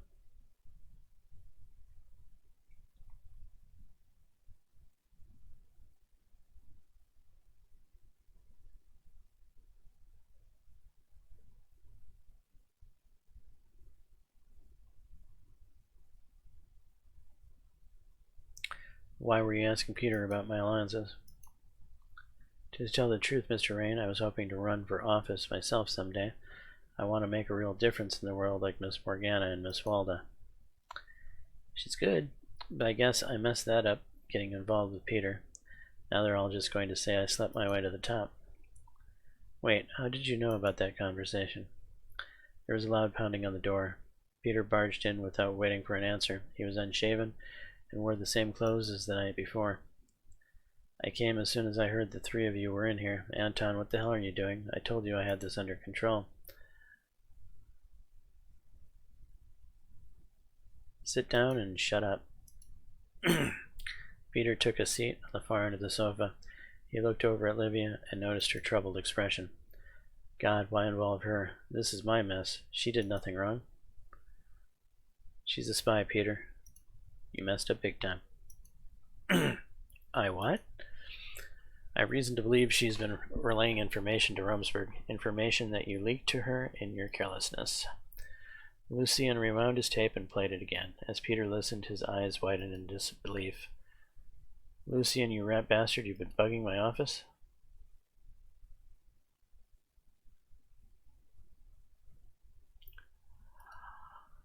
"Obviously for a good reason." Both Peter and Livia were glaring at Lucien now. He looked unrepentant. "I had noticed the Vice President's behavior becoming increasingly erratic and unprofessional over the past months. I wanted to get to the root cause. So you wiretapped your own goddamn colleague? And for what? Have you been getting off on this, you pervert?" "Certainly not. I believe that along with certain gaps in Miss Suno's resume, the tape makes a compelling case to investigate the Secretary for espionage. Whether or not the investigation yields positive results, Mr. Vector ought to be held accountable for his willingness to divulge such sensitive information. He ought to stand trial or, at very least, resign." Peter's jaw dropped. Livia stood up. If I may, Mr. President, I've been paying attention to what goes on in the palace, not because I'm some sort of agent, but out of genuine interest, hard as that may be for you to believe, Mr. Gallad. She scowled at Lucy and then turned back to me. And from what I've seen, this man has been attempting to undermine your vice president at every turn, perhaps with the goal of replacing Peter himself.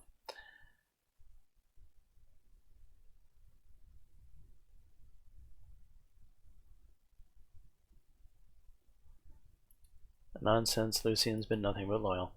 Loyal to you, it's true, but never could stand me, Lucian frowned. My personal misgivings about Mr. Vectorn aside, I would never do anything to harm this administration. Mr. Vectorn, on the other hand, has at best committed adultery and at worst delivered state secrets straight into the enemy hands. Who could I believe?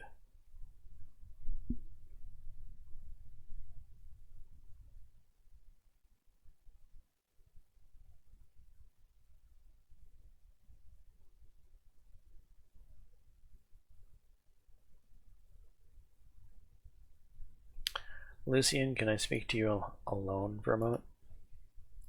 Peter and Livia exchanged worrying glances before exiting my office. What are you going to do, Mr. President?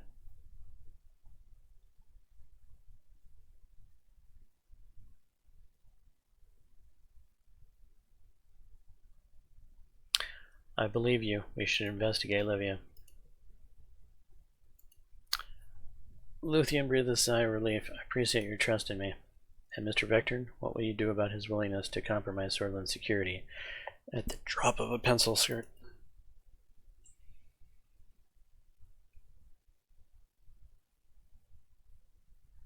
Peter did what any man would. You'd understand that if you weren't a workaholic. It's a legitimate orientation, sir. That aside, keep in mind, you may well need Peter to shoulder the blame for this. Lucian adjusted his tie. I'll apologize to Miss Suno and tell her that this has all been a misunderstanding. We can't have her running away during the investigation.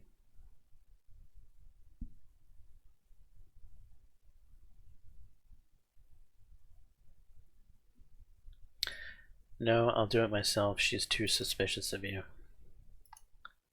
Very well, sir. Lucian gave a slight bow as he left the office. I sat by myself for a while, wondering what exactly I had set in motion.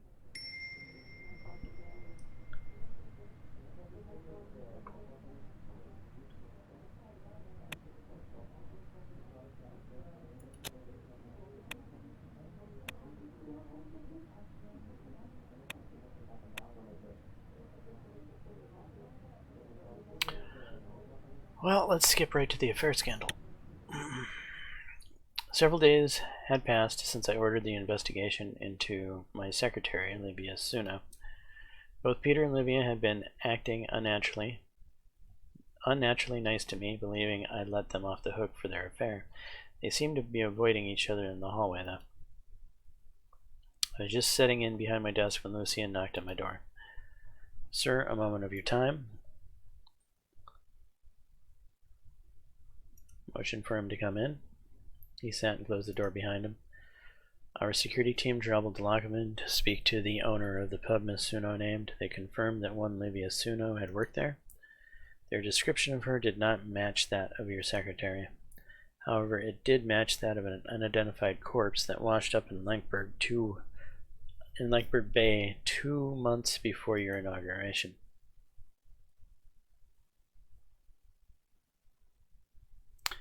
If that was Livia Suno, who's the woman working for me.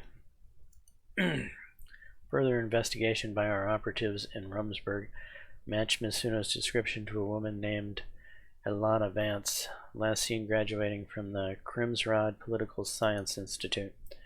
Recent coded transmission from Rumsburg have mentioned a deeply embedded covert agent named Vance, but our intelligence always assumed it was a man.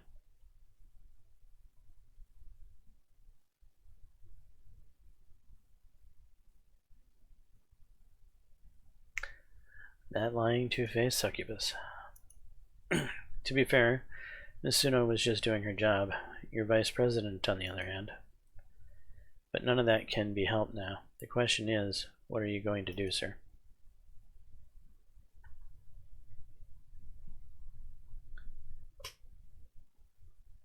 What do you think I should do?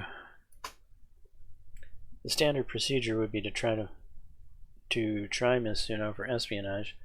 If we do so, it's only a matter of time before the media pieces together what happened. I'll look like a fool for having her under my nose this entire time.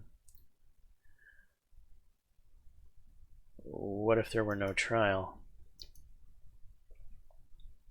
Then you'd, what exactly? Knowingly let her return to Rumsburg? That would damage us even further if the truth got out. You must remain in control of the narrative, Mr. President, starting by letting Peter Vectorn take the fall.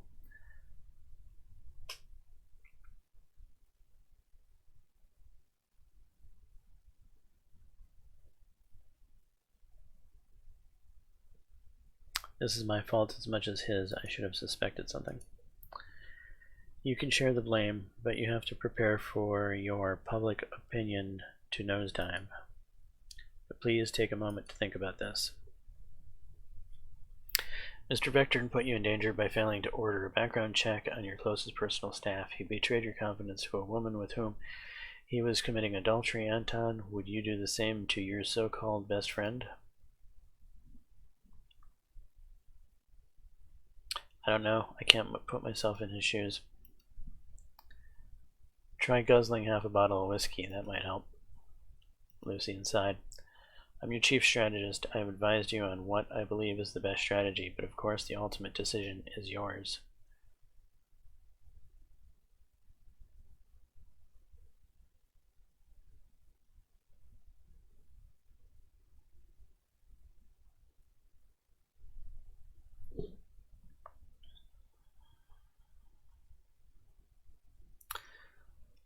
I will shoulder the blame along with him.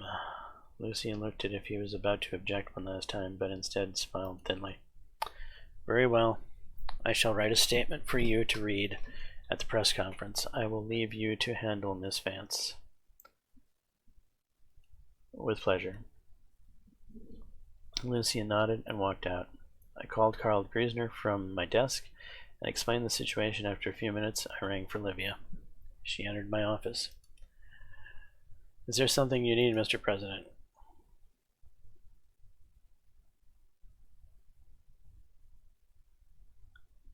You tell me, Ilana. A barely perceptible flash of fear crossed her face. Livia, sir, my name is Livia. I nodded toward my office doorway. Carl Griesner was standing there, along with two of his guards blocking the entrance. Ilana Vance, you are under arrest on suspicion of espionage. Please come with me. Her eyes darted around the room. What the hell is going on, Mr. President? Have you let Lucian get to your head? I thought you were smarter than that.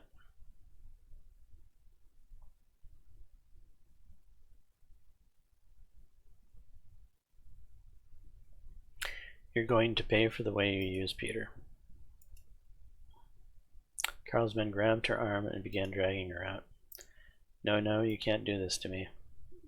Peter, hearing her cries, rushed out of his office. Liv, what in the hell? Anton, what's going on? Her name's Lana. Lucian was right about her. She's a spy. No, that can't be true. Can it, Liv? I won't say another word without a lawyer present. She looked Peter square in the eye. Except this. You're a sad old drunk and a lousy lay. Honestly, if I were a Rumsburg spy, I barely have to do a thing. You two have Swordland ripe for the taking. She straightened up, ran a hand through her curls, and allowed Carl to lead her away. Peter sank to the floor in front of me. Anton, what the hell just happened?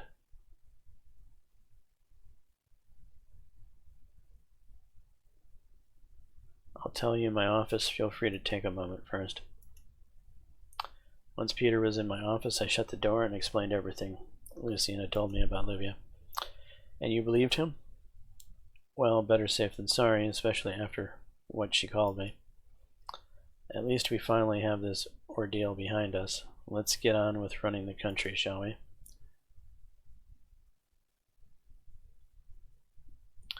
Yes, let's. I can't believe I was so careless. It's going to be a whole new me from now on, Anton, I promise. I watched him leave. A whole new Peter. I hope he was right about that.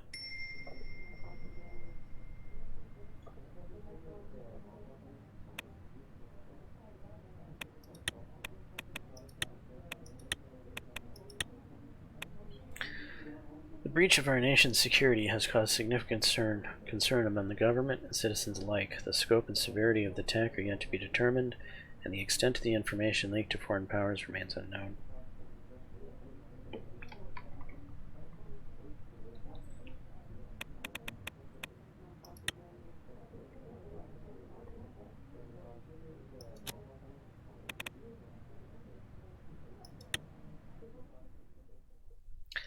The morning sunlight streamed through the window as Lucien and I entered the White Room.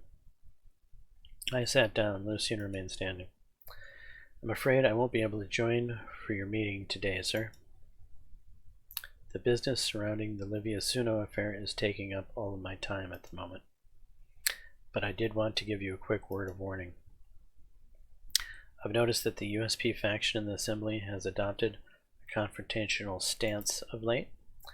Their displeasure with you has led them to engage in obstructionist tactics, slowing down policy implementation and creating legislative gridlock.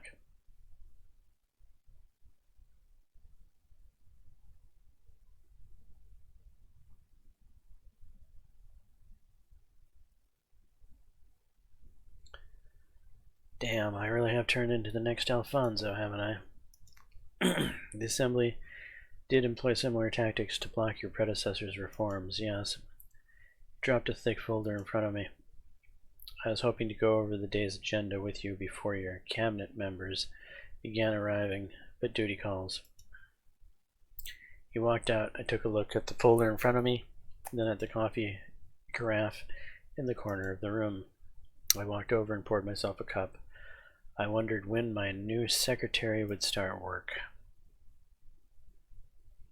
Internal Affairs was first on the list of items. Lilius and Naya, along with their close staff, joined me around the table. Lilius cast an eye around the room. No new secretary yet. I hope this means Miss Suno's replacement is getting an extremely thorough background check. Needless to say, such an egregious breach of security should be met with harsh consequences, but you know that already. Shall we begin?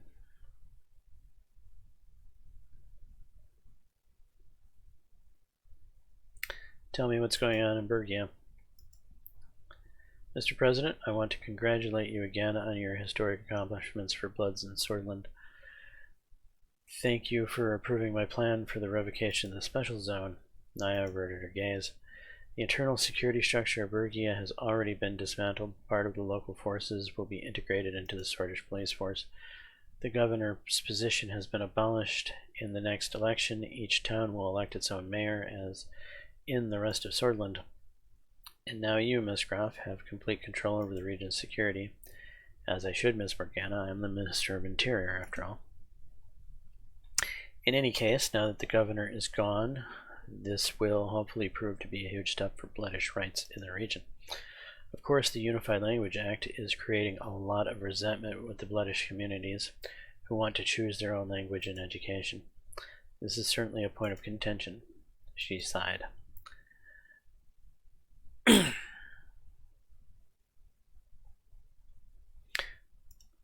I hear your concerns, Naya nodded. We'll keep it brief. I think that will be all for our internal affairs update. They gathered their documents. See you later, Mr. President. They took their entourage and left the room. Pascal walked in next. He didn't bother taking a seat. Mr. President, only a brief update for me today. My ministry has been working on a pair of bills that will soon go to the Assembly. The first is a measure to provide state benefits to all citizens who are forced to miss work due to long-term illness or disability.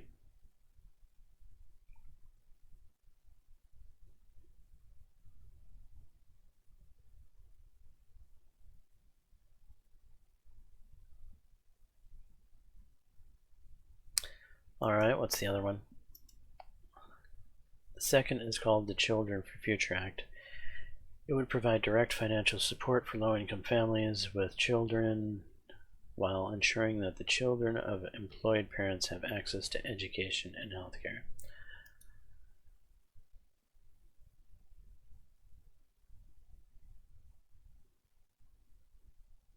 So you're advocating we pay our poor citizens to reproduce. What could go wrong with that? The aim is for children to have a chance to thrive regardless of their background. Look for these measures to cross your desk soon, assuming they're approved by the Assembly, of course. We will discuss everything else in more detail during our upcoming annual health report. Thank you, Pascal. Pascal nodded and exited the room. Simon came in shortly afterwards. Mr. President, where's the Vice President today?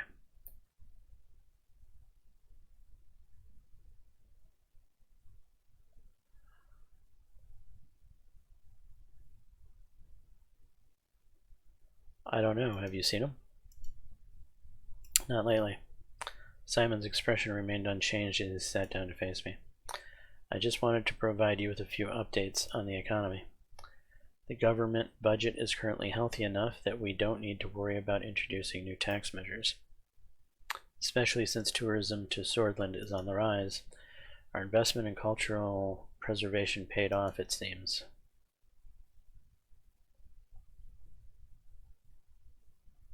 That's good news, thank you for telling me.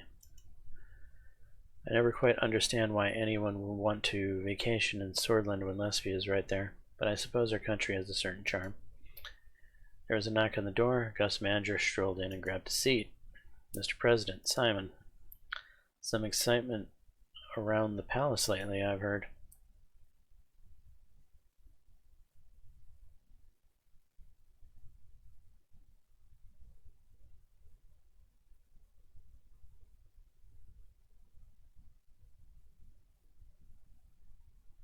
That's how it is around here, a new adventure every day. You could say that again. Anyway, you both know how revitalizing the Grunai region has always been my pet project of sorts.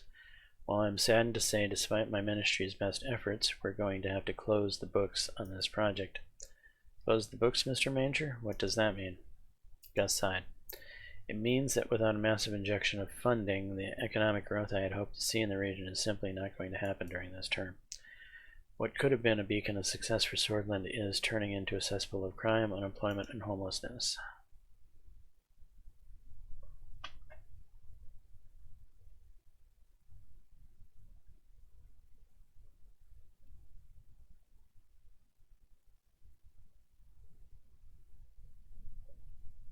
You can't just give up. I know how much Grunai means to you. Not just to me, Mr. President. It's the breadbasket of this nation. I still believe it's brimming with untapped potential. It saddens me to no end to see that go to waste. Try to calm down, Gus. The President makes decisions on behalf of the entire country, not only your home region. The door to the White Room opened slowly, and David made his way in. Oh, hello, gentlemen. I'm early again, aren't I? Not to worry, Mr. Whiskey. We have just about wrapped things up. Simon and Gus rose from their seats and left the room. After the door closed, David regarded me for a second. His blue eyes seemed to see right through me. My ministry was notified about the Rumburgian infiltrator. This is a very delicate situation, Anton.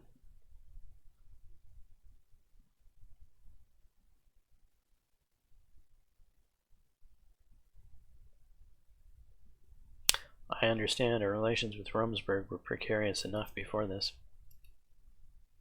Please understand, prior to this revelation, our diplomatic efforts with Rumsburg had been met with equally diplomatic response. In fact, there were indications that the kingdom would soon be ready to begin peace talks. An incident such as this might serve as a tipping point. Place too much blame on Rumsburg, and we may lose our chance to reconciliation. You're right as usual. The last thing we want is war on our hands. A compromise in the name of the greater good may spare countless lives. I'll leave you to it, Anton. I know you've got a lot on your plate.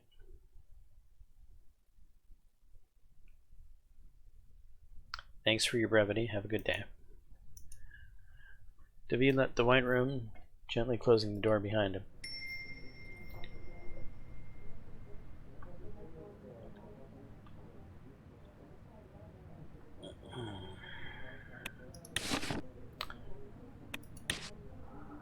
FC Enrica starts the new season with a flourish. Early matches fuel optimism.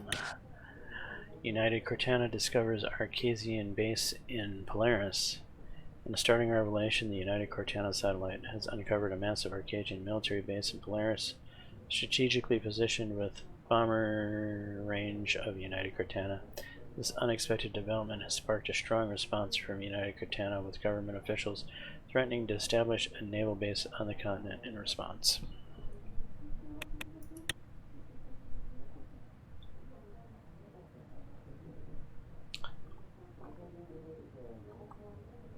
Alright, what do we got here? Press release for the affair scandal. Here we go. It was the morning of Livia's trial, and hordes of reporters were gathered in front of the state courthouse. Peter, Lucy, and I stood by the entrance. Lucian had helped break the news of my secretary's arrest. Now the media was beginning to question exactly how a Rumsburg agent had been able to infiltrate the Maroon Palace. It was time for me to deliver an explanation. A podium with a bank of microphones awaited us on the courthouse steps. Peter looked uncertain. I had told him I would be doing all the talking today. You're on your own, Mr. President. I'd advise you to keep your response as brief as possible. I nodded. Peter took a deep breath. Together, we stepped behind the podium. The reporters clustered around us, started shouting questions. Thank you for coming. As you are aware, Livia Suno, former secretary to the President Sordlin, is currently being tried for espionage. As you are aware, Ilana Vance, the Rumsburg spy who posed as my secretary, is currently on trial for espionage. As you are aware, Livia Suno, former secretary to the President Sordlin, is currently being tried for espionage.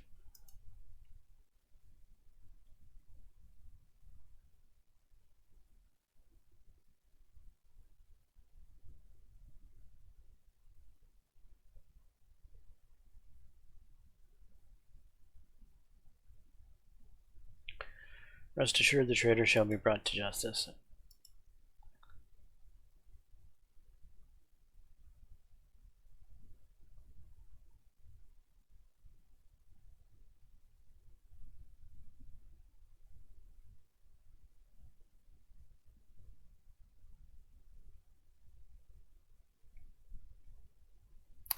However, the fact remains that she should never have been allowed to infiltrate our administration in the first place.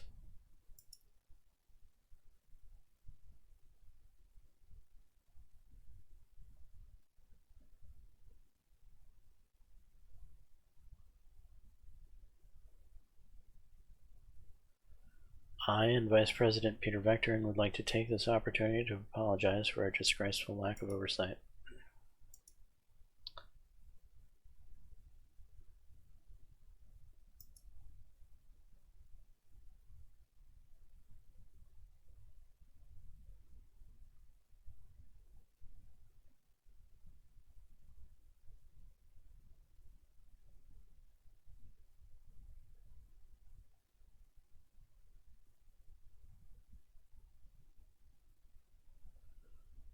In falling victim to seduction, Mr. Vectorin displayed a lapse in judgment, but as your president, I bear the brunt of the responsibility.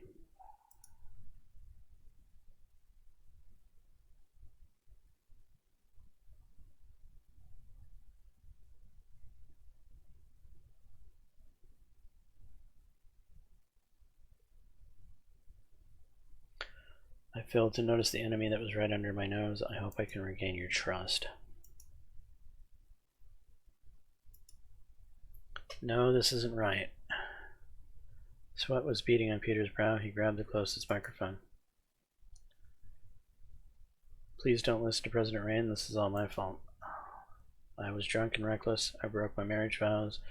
My selfishness compromised the Rain administration on all of Sordland. Tears began streaming down his face. I've been a sorry excuse for a husband and a terrible vice president. I resign. The crowd became even louder. I turned away from the microphone and looked at Peter.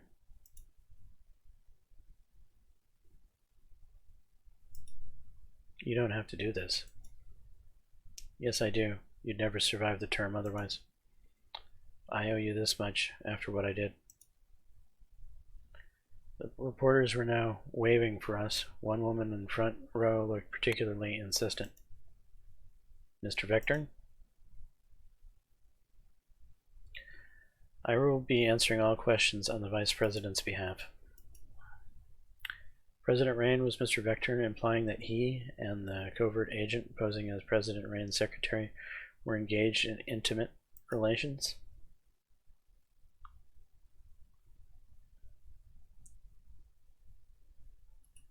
Yes.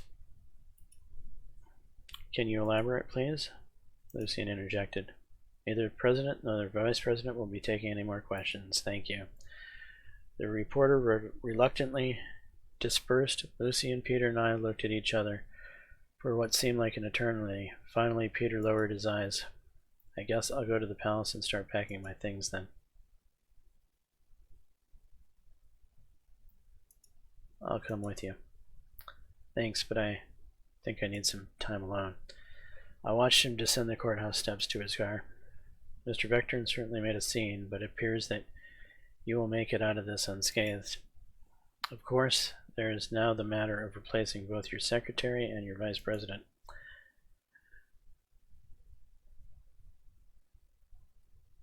You're a little old to be my secretary, Lucian. Very funny, sir.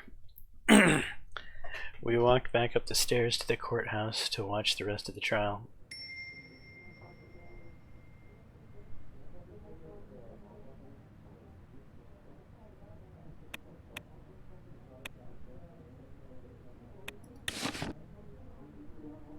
Rumsberg infiltrated Maroon Palace. President's secretary arrested.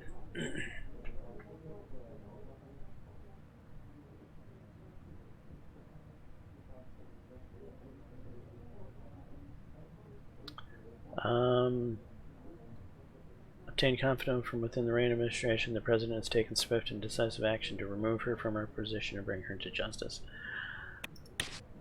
President's secretary arrested for treason. Livia Suno, secretary to President Anton Rain, was arrested yesterday following an investigation that revealed her to be a covert agent from Rumsberg. Her trial is scheduled to begin in the next several days. In the meantime, the question of how an enemy spy was able to infiltrate the Maroon Palace on such a high level remains. President Rain has announced he will soon be holding a press conference to address this potentially burning scandal. Vice President Vectorn resigns in disgrace. Peter Vectorn cemented his place as the most pathetic vice president in Swedish history after revealing that he leaked sensitive government information to Anton Rain's secretary, now known to be a Rumsberg spy.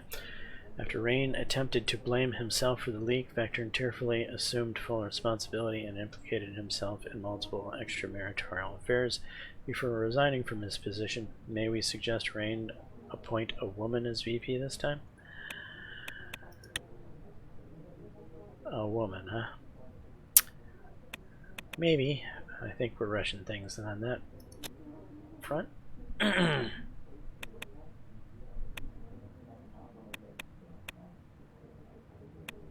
The USP has recently adopted a confrontational stance, engaging in obstructionist tactics that are raising tensions.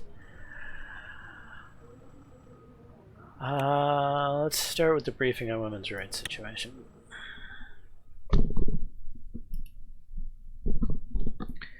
2:26 p.m. It was almost time for my appointment with Ciara on women's rights. There was a knock on the door. Ciara entered the room with folders in her hand. The door did not close behind her. Monica entered the room and stood next to Ciara. Mr. President, Anton, before we start, I just want to thank you for agreeing to this meeting. I've been dreaming about this ever since I volunteered with the Swedish League of Women. I can't believe the moment's finally here.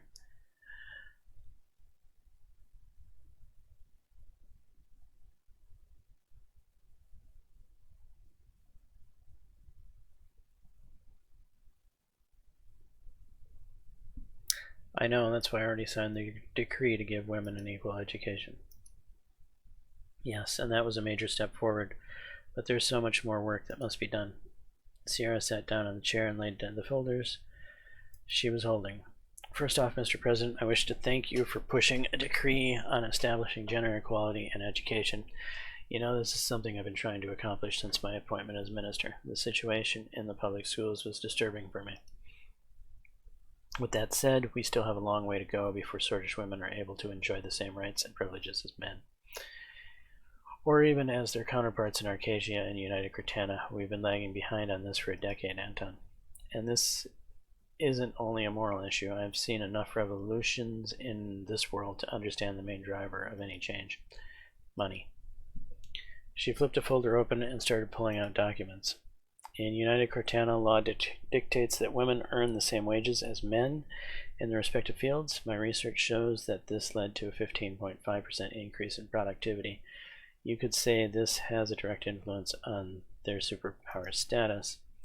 Arcadia passed laws ensuring maternity leave rights, child day care centers, and tax deductions for working families. In turn, they experienced a 12.6% productivity boost and a flourishing economy. Both countries also have significantly lower infant mortality rates. The statistic, I believe, is directly linked to the improved status of women. Our administration has thus far failed to pull Swordland out of its economic recession.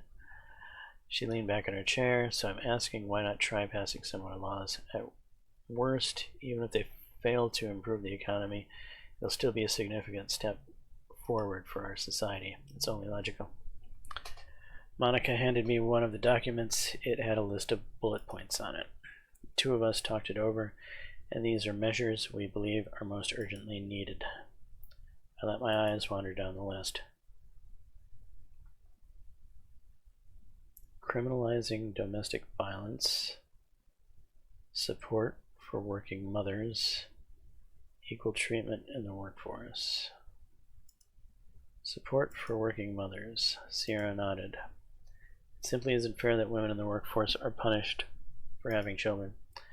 Remember when I told you about Janice, my friend who basically got fired for becoming pregnant? That would never happen to a man. Paid maternity leave and state-subsidized daycare centers could be key to keeping more mothers employed.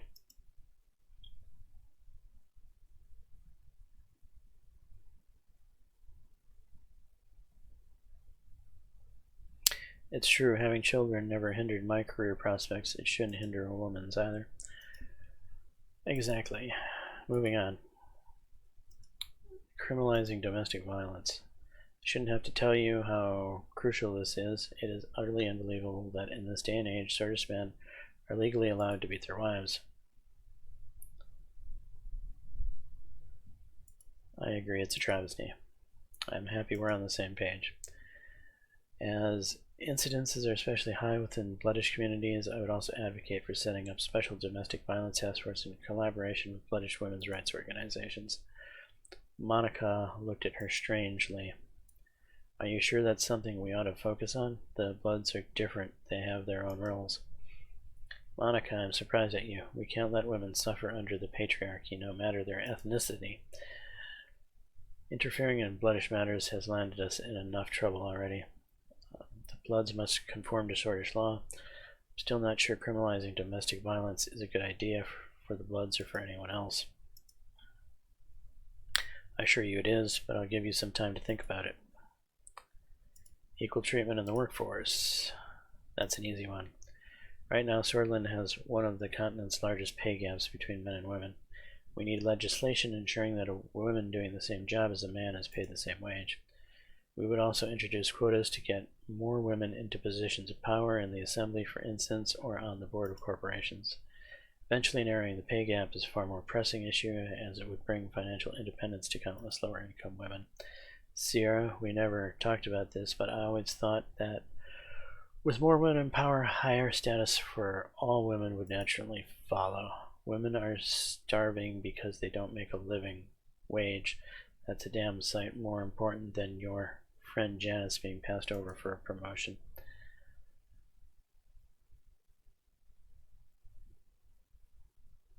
Quotas are a terrible idea. People should be hired on merit, not simply because of their sex. Monica and Sierra looked at me strangely. Men are hired on the basis of their sex all the time, just not consciously. There are more than enough qualified women to fill any position you can think of. It's up to us to give them the opportunity. That covers all the subjects. What are your thoughts so far?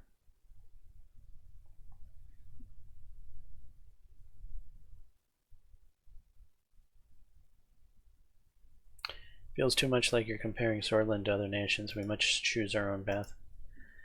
I agree completely. We must aim to be better than them, better than all the superpowers. None of them have yet managed to achieve true parity among the sexes. If we can do that, we'll make history. Let's talk about how to proceed.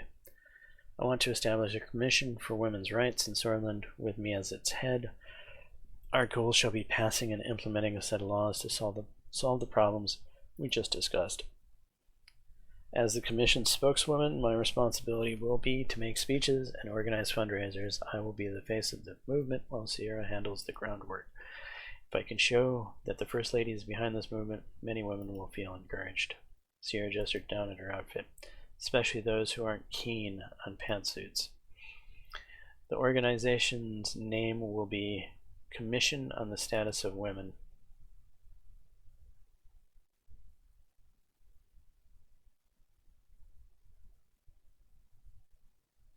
It's going to be damn hard to get your laws past the Assembly. I know, but even a watered-down version would be better than nothing. Mr. President, I know we've had friction in the past, but this has nothing to do with the failed education reform. This is a completely separate topic, and it should be handled as such. One more thing to consider before making your decision. This could help silence any of the public's lingering questions regarding our former Vice President and the Livia Suno affair. Monica lowered her voice. Anton, I'm not completely naive. I know what we're proposing would have its downsides.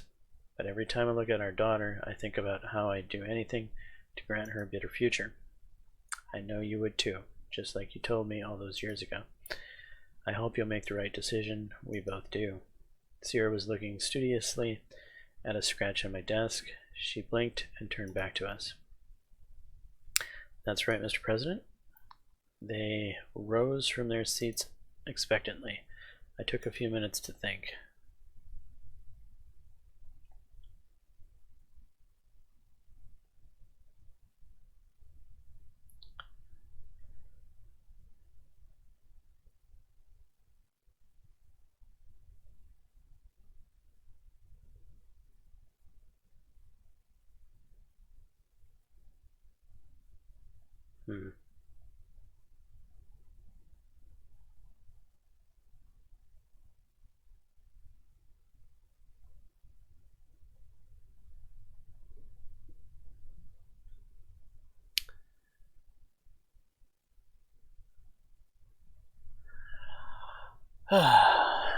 So I'm fine with the maternity leave, but I'm not fine with quotas.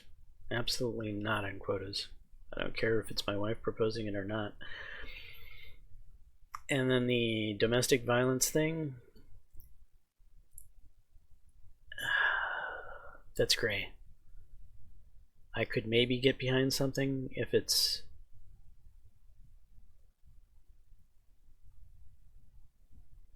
well thought out,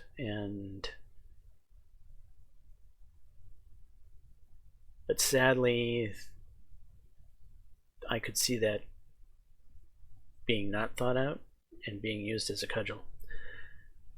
Not excited by that either. So one of the three issues I can get behind. The other two issues, well, one of the two issues is gray, and one I'm absolutely against. So I'm for one, I'm against one, and I'm gray on one.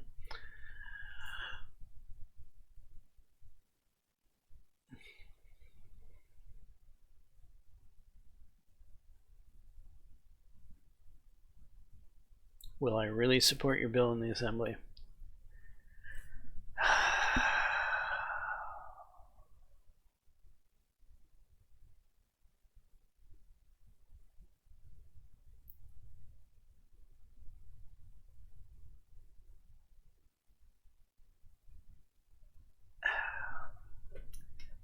This is one of the hardest decisions I've had to make in the entire game, actually. My wife is here staring at me, expecting me to side with her. I've sided with her through this entire game. But in this instance, I think siding with her is just going too far. I have to think about the country. Sorry, the answer is no.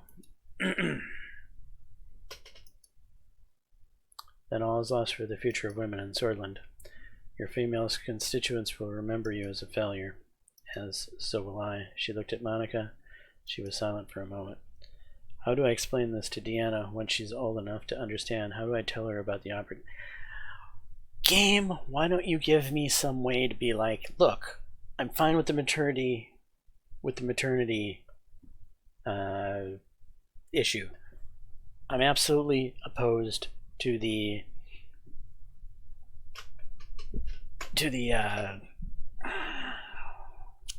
what was it I was opposed to? God, that was only 5 seconds ago. I'm opposed to hiring on merit. Well, no, I'm for hiring on merit. I'm opposed to hiring just because you're a woman.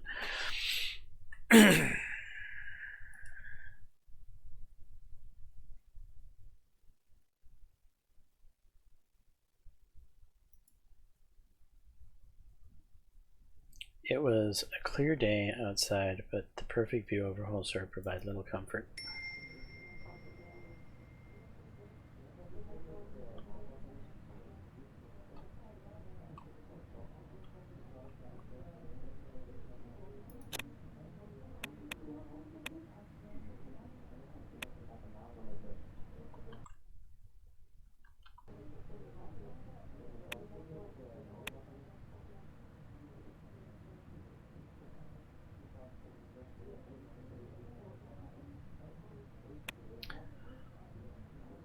Selection of a new vice president. And I'm sure the game is not going to give me a whole lot of options that could be useful. Instead, they're going to I've never actually been in the situation where Peter actually resigned. In all my playthroughs, I stood by Peter and he didn't resign. This is the first time I've had to go through this in this game. At the entrance to my office, my new secretary Sylvia took my hat and coat. She was a matronly woman in her 40s. She had a spotless background, assisting various Maroon Palace officials. Replacing Livia had been easy, but replacing my vice president would be difficult. Swordish law dictated that if a vice president failed to complete his term, new candidates were to be put forward by the members of the cabinet. After much deliberation, the list had been narrowed down to 2. Lucien Galad was the frontrunner, and Albin Clavin the second choice.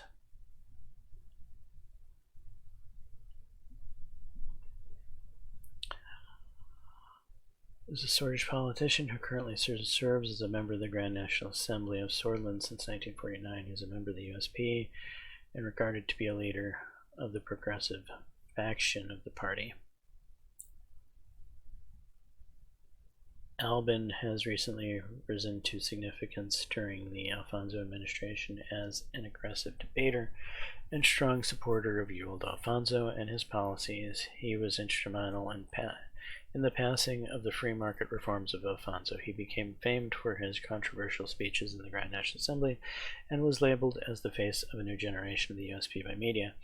After the recession, he joined the calls for a Congress to elect a new presidential nominee and abandoned his support for Ewald Alfonso.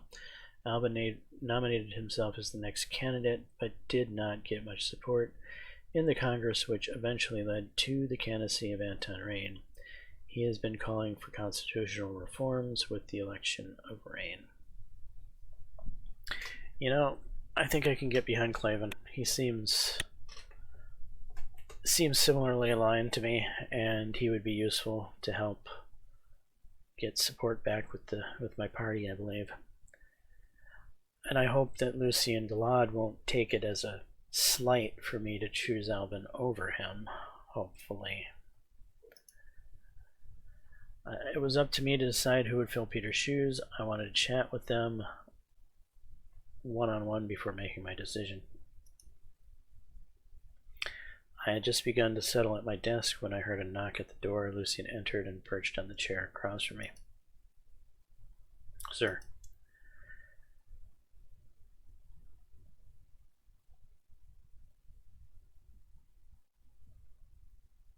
Alright, Lucian, you're one hell of a strategist, but why should I make you VP? It is precisely in my capacity as strategist that I have evaluated the experience and capabilities of your potential vice presidents. Objectively, I am by far the most qualified candidate. I would advise you not only to think about our long history together, but also the many crises that I have helped shepherd you through. I won't say much beyond that. I believe my work speaks for itself. Well, that's true.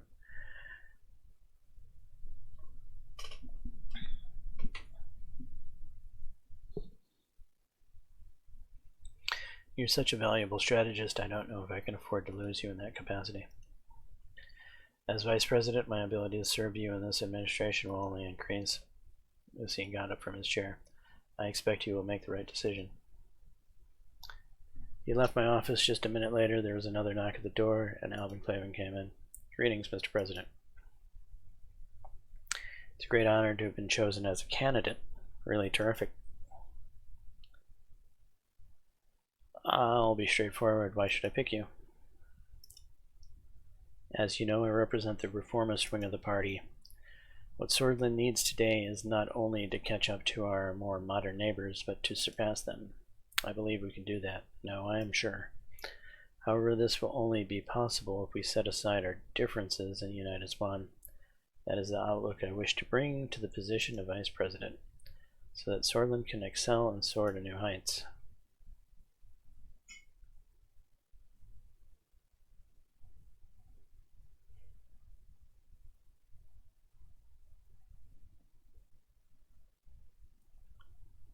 And what have you been doing while the party has been obstructing my every move? Mr. President, I've been fighting my own fights against the establishment within the party. The USP reformers aren't really a part of that. The fact is, if I am Vice President, reformist members of our party will be more likely to support you and your causes. This will smooth the passage of bills and help move our administration and our country forward in record time.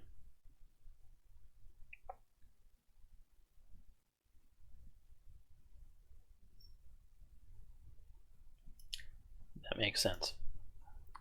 And now, what this country needs is more dynamic, youthful leadership. Look at you, President Rain. You became the youngest member of the Assembly and completely rejuvenated Swordish politics. I want to do the same. We need to be able to take risks to make gains, and that is only possible with a forward-looking perspective. There, I've stated my case. I trust your judgment.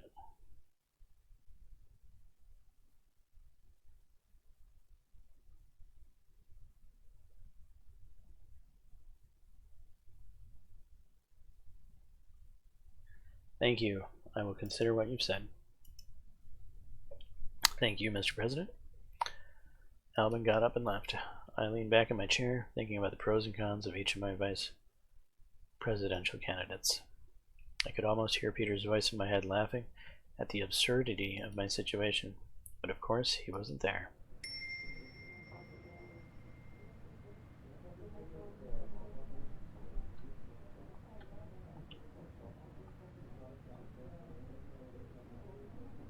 And again, yeah, very limited choices, right?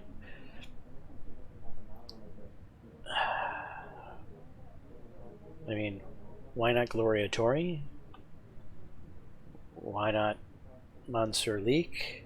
Why not Cesaro Kibner? Why not the hero of that the guy who brought the bill up again to fight the Supreme Court? I mean, there's so many other possibilities in this damn world, and I get the leader of the Reformist Party of the USP as my choice.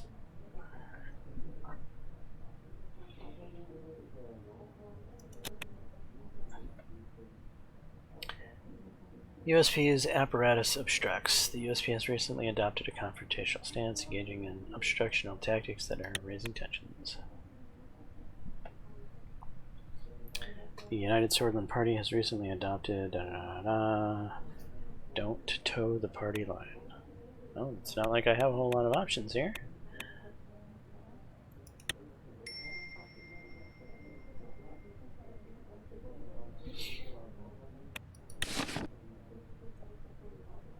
USB turns against President Rain. Legislative gridlock ensues. USP's obstructionist tactics threaten Swordland's economy.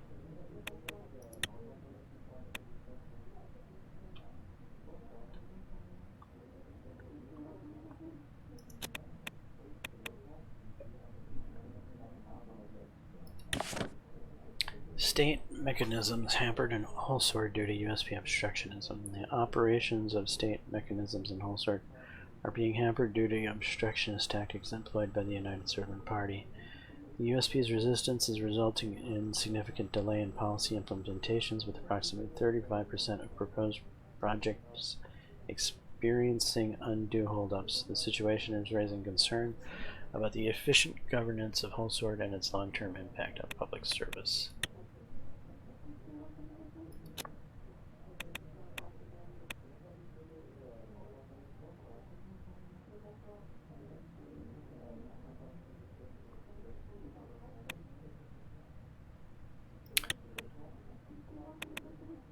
Picking Alvin. I hope this doesn't piss Lucian off. I really need Lucian around. He's incredibly valuable. But he's perfect in his role that he's in. I don't see him as a vice president. I see him as my strategist. And that's not a bad thing. It's not like I'm passing him over. I think his role is more valuable than the vice president.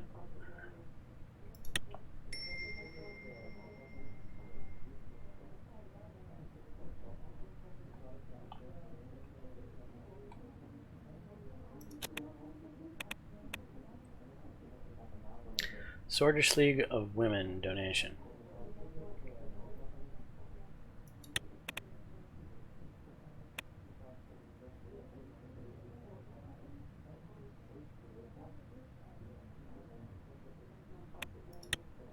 Sorry, ladies.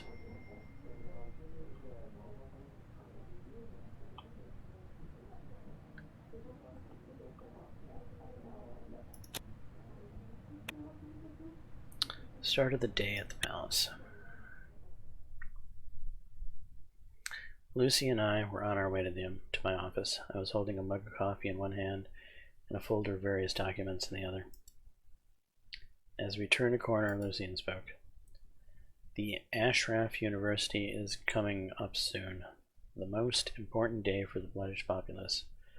Watani Ashraf is one of their symbols, as you know. Your presence at this event would show your desire for a more unified Swordland. We will reap the benefits if you decide to go, I'm sure.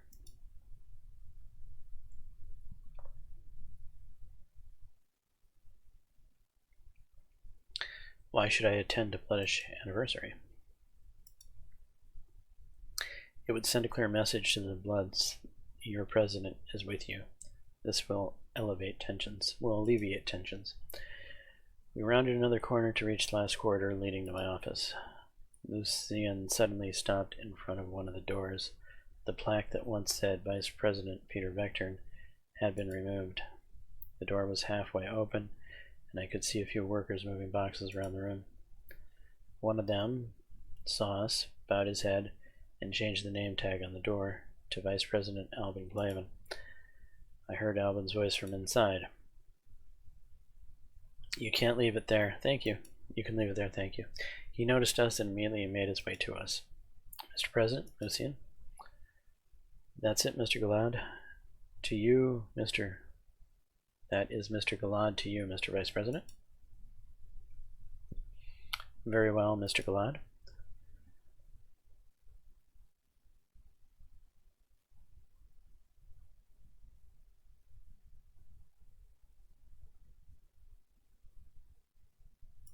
How's it going? Are you settled in yet?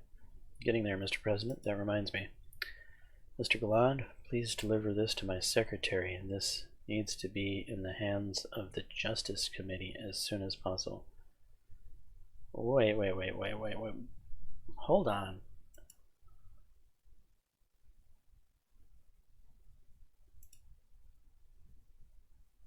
No, you're not Mr. Claven's servant.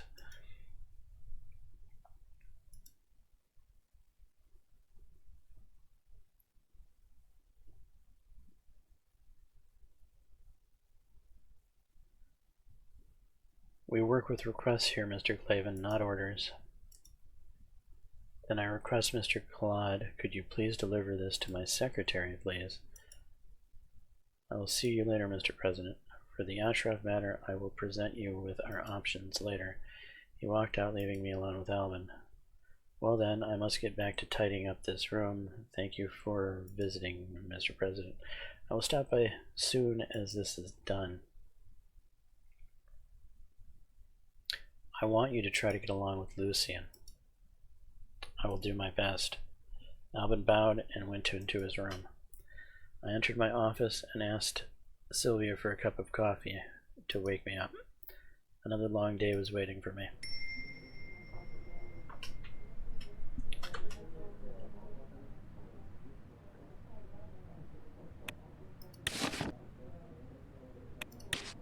Alvin Claven is the vice president. It is official. Alvin Claven is the new vice president of Swordland. Looking at this pic objectively, I catch myself thinking that honestly, it could have been worse, much worse. President Rain could have picked Mr. Claven's conservative counterpart, Gloria Torrey, for example. Regardless, we can say with certainty that Mr. Claven will be a much better vice president than Peter Vector.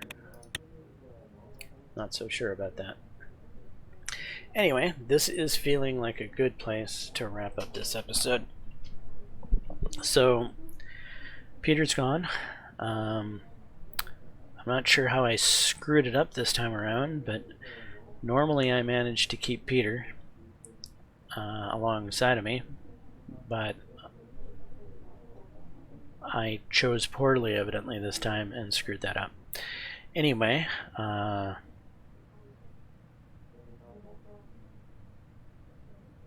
I'm not so sure I like how Mr. Claven has started out, bossing around Lucien the way he did.